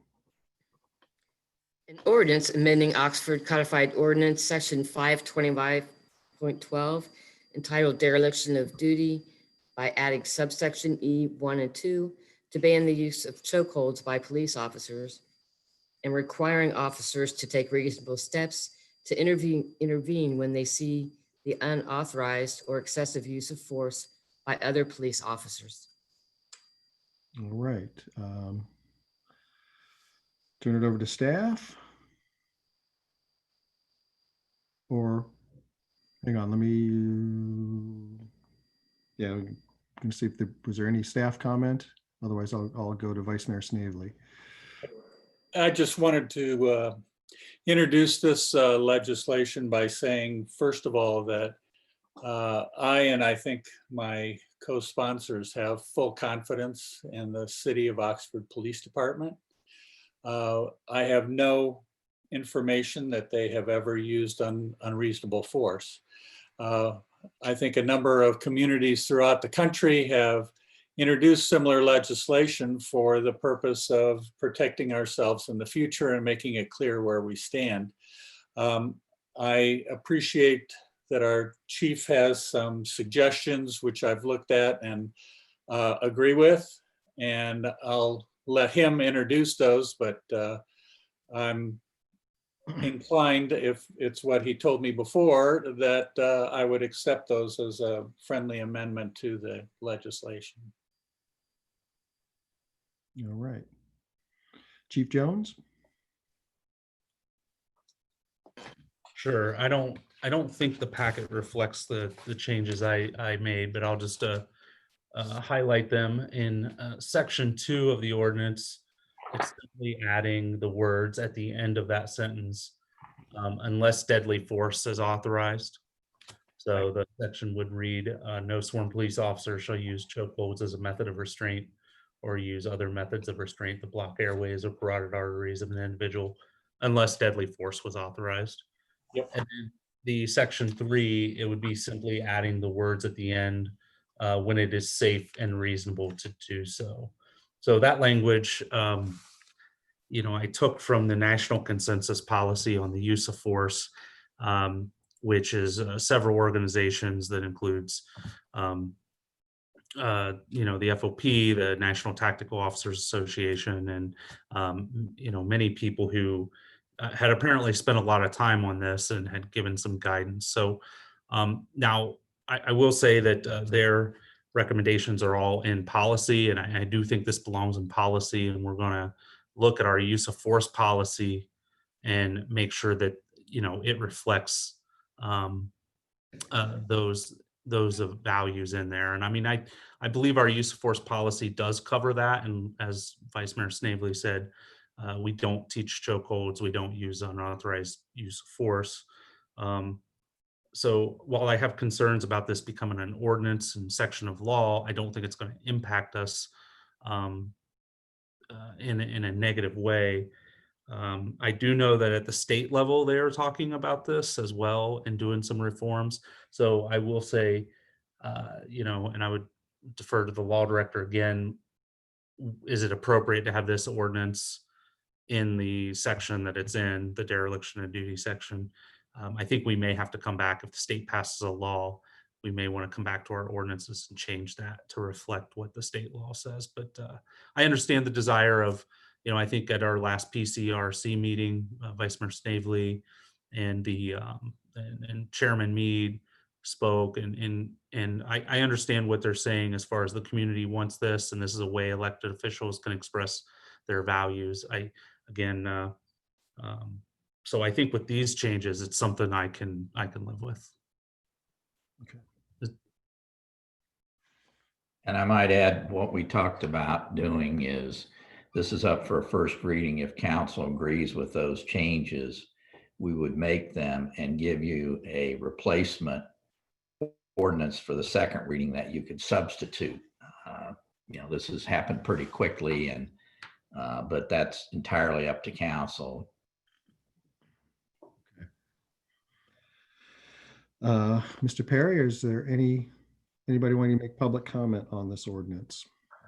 We have 3, and before I go to those, I do want to tell you that I am looking into the time limit that we have built into the virtual meetings of, I think it's 4 hours, so we'll be coming up on that in about 20 minutes. So okay. I'll start with Lee Fisher, and Lee, you're live. Yeah, this is Lee Fisher, 88 Whitetail Run out at the Knolls. I applaud the council for taking a look at this, but I would strongly encourage them to look at other municipalities and states that have passed ordinances like this. And virtually everyone that I've researched that have passed these ordinances have passed them with exceptions. And I'm gonna read a few of these things I'd like all of you to think about, because it could happen to any of us. Should it apply where an officer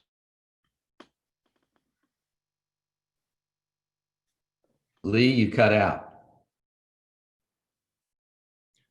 Mr. Fisher, I think we lost you.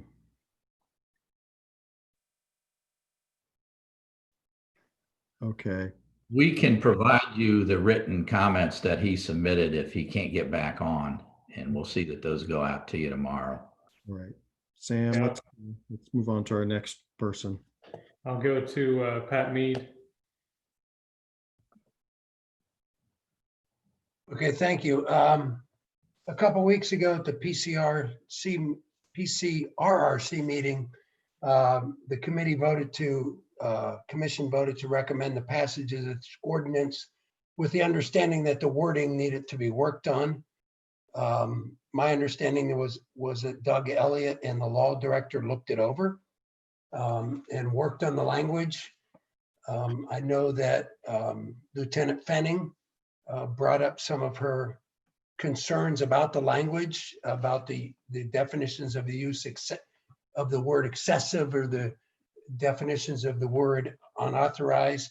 But I know in the department's own use of force policy, they use the word excess, you know, that an officer use of force in excess of that which is reasonable. And there's no definition there. And that's on page 3 of their use of force policy. On page 5, it says no member of the Officer Division of Police will use an unreasonable or excessive force toward any person. And that word is not defined. And I'm not a lawyer, but my understanding is, you know, that we can define certain words and other words become the interpretation of law. So I don't know how specific you can get this ordinance. I'm sure the city lawyer, if Doug and the city lawyer worked on it, my assumption that it was already specific enough. I had not heard about Chief Jones's recommendations for additions to the ordinance or not. I don't know if that was understood in the ordinance that, you know, obviously when it's safe and reasonable to do so, do you need to add that or not? If you want to, that seems fine to me. Or unless authorized force or deadly force is authorized. But looking through the use of force policy, when it's authorized and when it's not, it's pretty nebulous. It's pretty, you know, when it's needed to be. None of these things in the use of force policy are super clear to begin with. And so how do you make them super clear in an ordinance? But anyway, the PCRRC did recommend that the city adopt a no chokehold ordinance and an ordinance that would require officers to intervene if there was excessive or unauthorized use of force. And I think probably we stand with that. I don't know when our next meeting isn't until August. I would also say to all the people in the community and to the city council that I'm glad that a lot of information came up about our complaint process. And that is something we are very interested, and I know Chief Jones is very interested on improving to make sure it works both for the police department, but also that it works for citizens, particularly citizens who feel marginalized and don't work within the system in the way that I, as an old white guy, work within the system. And so I wanted to say that. And while I'm unmuted, I did want to thank Chief Jones and echo what Egon Carrion said. Chief Jones has always been transparent with the commission. He's always been open. He's always cooperated with us. I know we've had some push back and forth about things, but it's been a very good relationship, and I want to thank him for that. You know, we pushed back and forth about stop data, about pedestrians, but it's always been a good relationship. And I also want to thank Jeff Robinson, Lieutenant Fenning, for standing up for their officers, being a 40-year teacher in a union in public education, which got defunded all the time in the last 30 years, by the way. We've been defunded, been there, done that. It's nice when administrators stick up for you. So I want to thank them for sticking up for their officers. But the commission did support this ordinance. We understand that the wording needs to be worked out by people with legal minds above our expertise. Thank you. Thank you.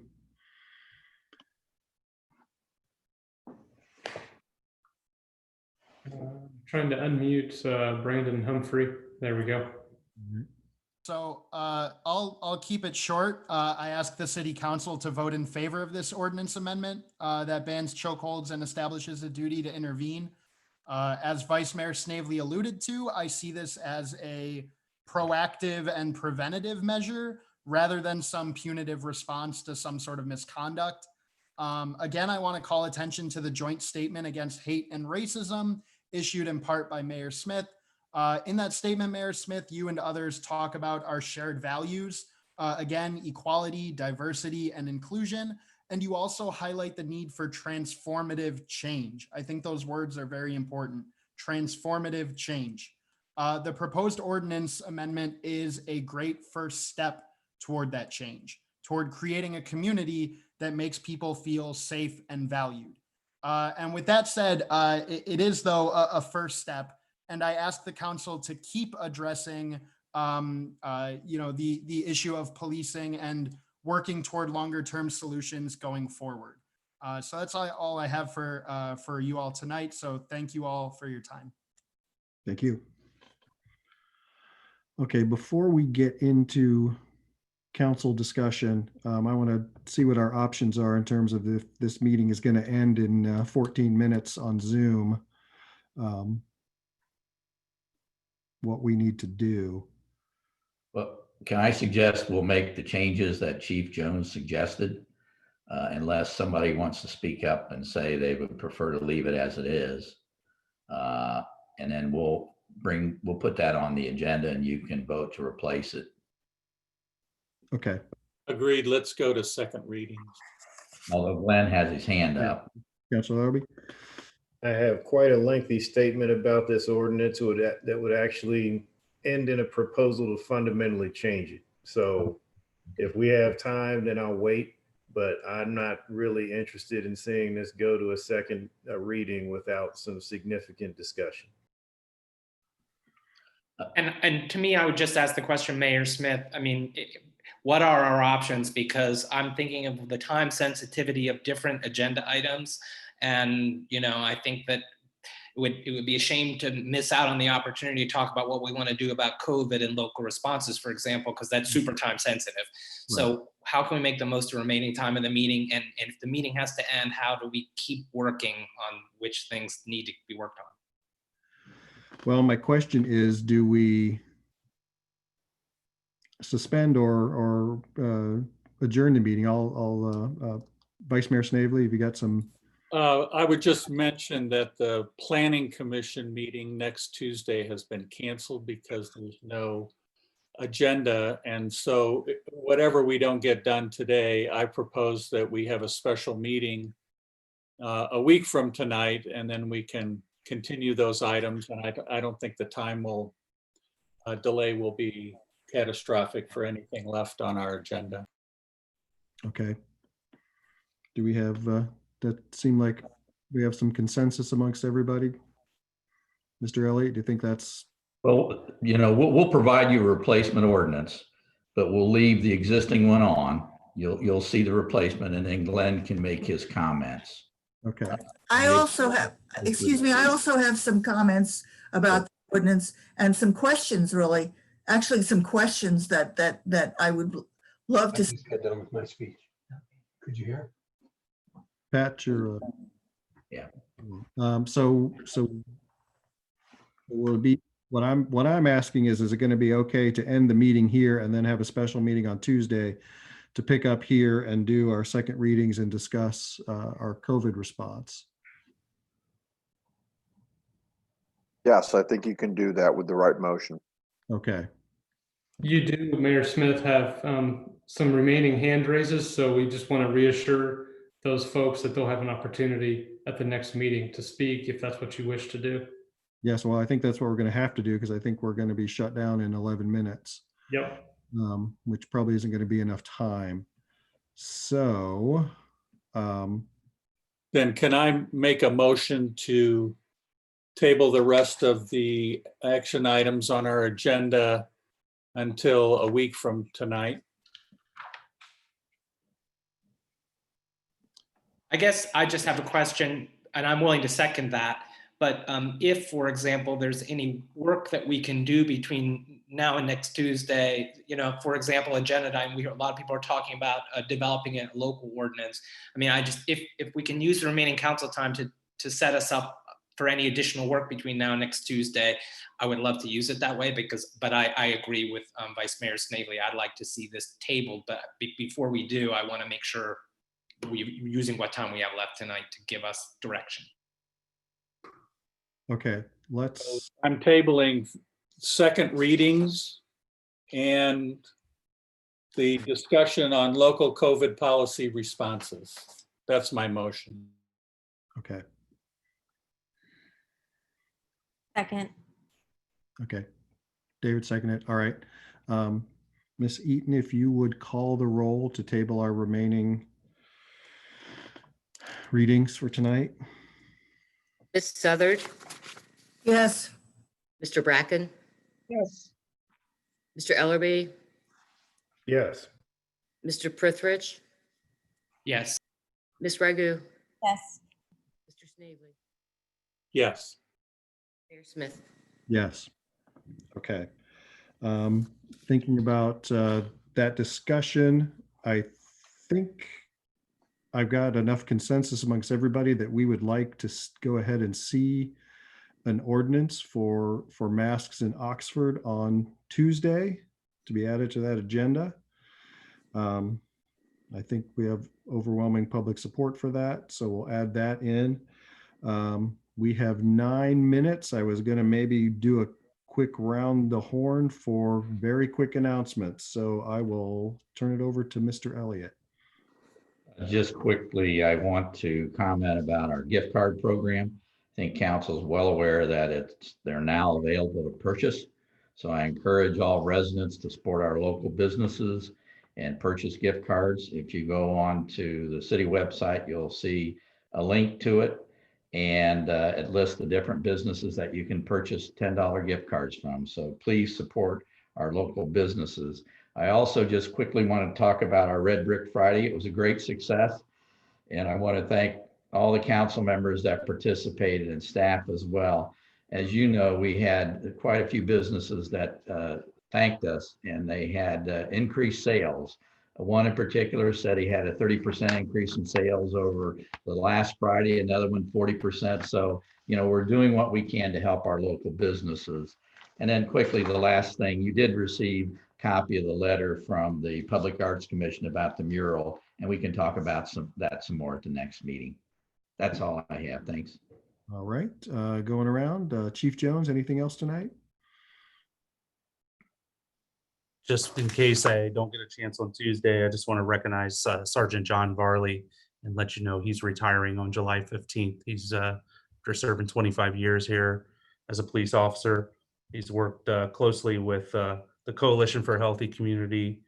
He's managed our community-oriented policing programs in the past and has served as our public information officer, talking to media. So if you know John, you know, drop him a note. He doesn't want any party or anything like that. And of course, we couldn't have one anyway with COVID, but we appreciate all he's done for us over the years. All right. We congratulate him on his retirement. Mr. Newland, anything to add tonight? Yeah, the only thing is on the gift card program. Today we sold 37 cards and we sold 9 during the test period. So that means we've got 18,994 more cards to sell. So hopefully people get on the site and start buying them. Okay, that's good to know. Chief Deathridge, anything you'd like to add tonight? No, sir. Thank you. All right. Mr. Kennard, anything you'd like to? Very briefly to set the stage for the discussion about the chokehold discussion. The question of whether or not something's defined or not within the ordinance when it comes to excessive use of force, those are case law definitions. You heard the chief mentioned Graham versus Connor. The other case in that legacy is Tennessee versus Garner. The reason I say that is that those definitions are what the law that would be relied on in any litigation over the excessive use of force. So it's a complicated discussion that goes beyond just what the ordinance is. So Oxford can set a policy, but recognizing we've got this body of law out there. The last thing that I want to add is that I think that we're at another pivotal moment in time that history will judge this as something of consequence. The discussion of Graham versus Connor and the qualified immunity is going to, I think, continue. And I think that if this discussion progresses as it should, it will lead to some change in the law. But as all of you know, the law is slow to react and the law is reactionary. So I say this in the context of that in some ways the action will be more symbolic than it will be substantive. And so measure one's expectations by that. Thank you. All right, thank you. All right, we have 5 minutes left, and I want to make sure we get a proper motion to adjourn. Does any of the council members have really pressing comment or announcement they'd like to make? I just have one real quick one. We got a letter, the independent auditors report, which is a 1.5-page letter, and it took 5 pages plus a plastic cover and a binder on it. I would like to request that in the future we ask our auditors to give us a 1-page front to back piece of paper rather than all of this. That's it. All right. Councilor Ragu, I saw your hand. Yeah, I just want to thank all the people from the public who came out to speak, because we wouldn't be here if it weren't for you. We wouldn't be elected. We wouldn't have a salary to be paid. And I think that their right to speak should always be prioritized. And we should never violate that or censor them. Thank you. All right. I'm just going to throw one quick thing in there. Our financial disclosure statements are due on the 15th. If you haven't done that already, I think Mary Ann can still collect them and mail them in. Councilor Prithridge, I see your hand waving. Just 15 seconds. I want to echo the thanks to all the people who came out and hung with us. I want to thank council. We were not supposed to meet tonight, and we were not supposed to meet next week, but there's a lot of important work to be done. And we can't work as a group in between those meetings, but rest assured that staff is working and listening just as we are, and we'll be working on all these things on your behalf in the interim. So when we meet next Tuesday, we're not just picking up where we left off. Work will have been done between then to get us to deal with these big things we're dealing with. So thank you to everyone. All right. With that, may I have a motion to adjourn? So moved. Seconded by Ms. Southard. Ms. Eaton, will you please call the roll? Mr. Bracken, Yes. Mr. Ellerby, Yes. Mr. Prithridge, Yes. Ms. Ragu, Yes. Mr. Snavely, Yes. Ms. Southard, Yes. Mayor Smith. Yes. All right. Thanks, everybody, for hanging in there. Sorry we had to abbreviate. Again, echoing all the great comments from the public tonight, and trust that we have heard you. So we'll keep working on your behalf. Thanks, everybody.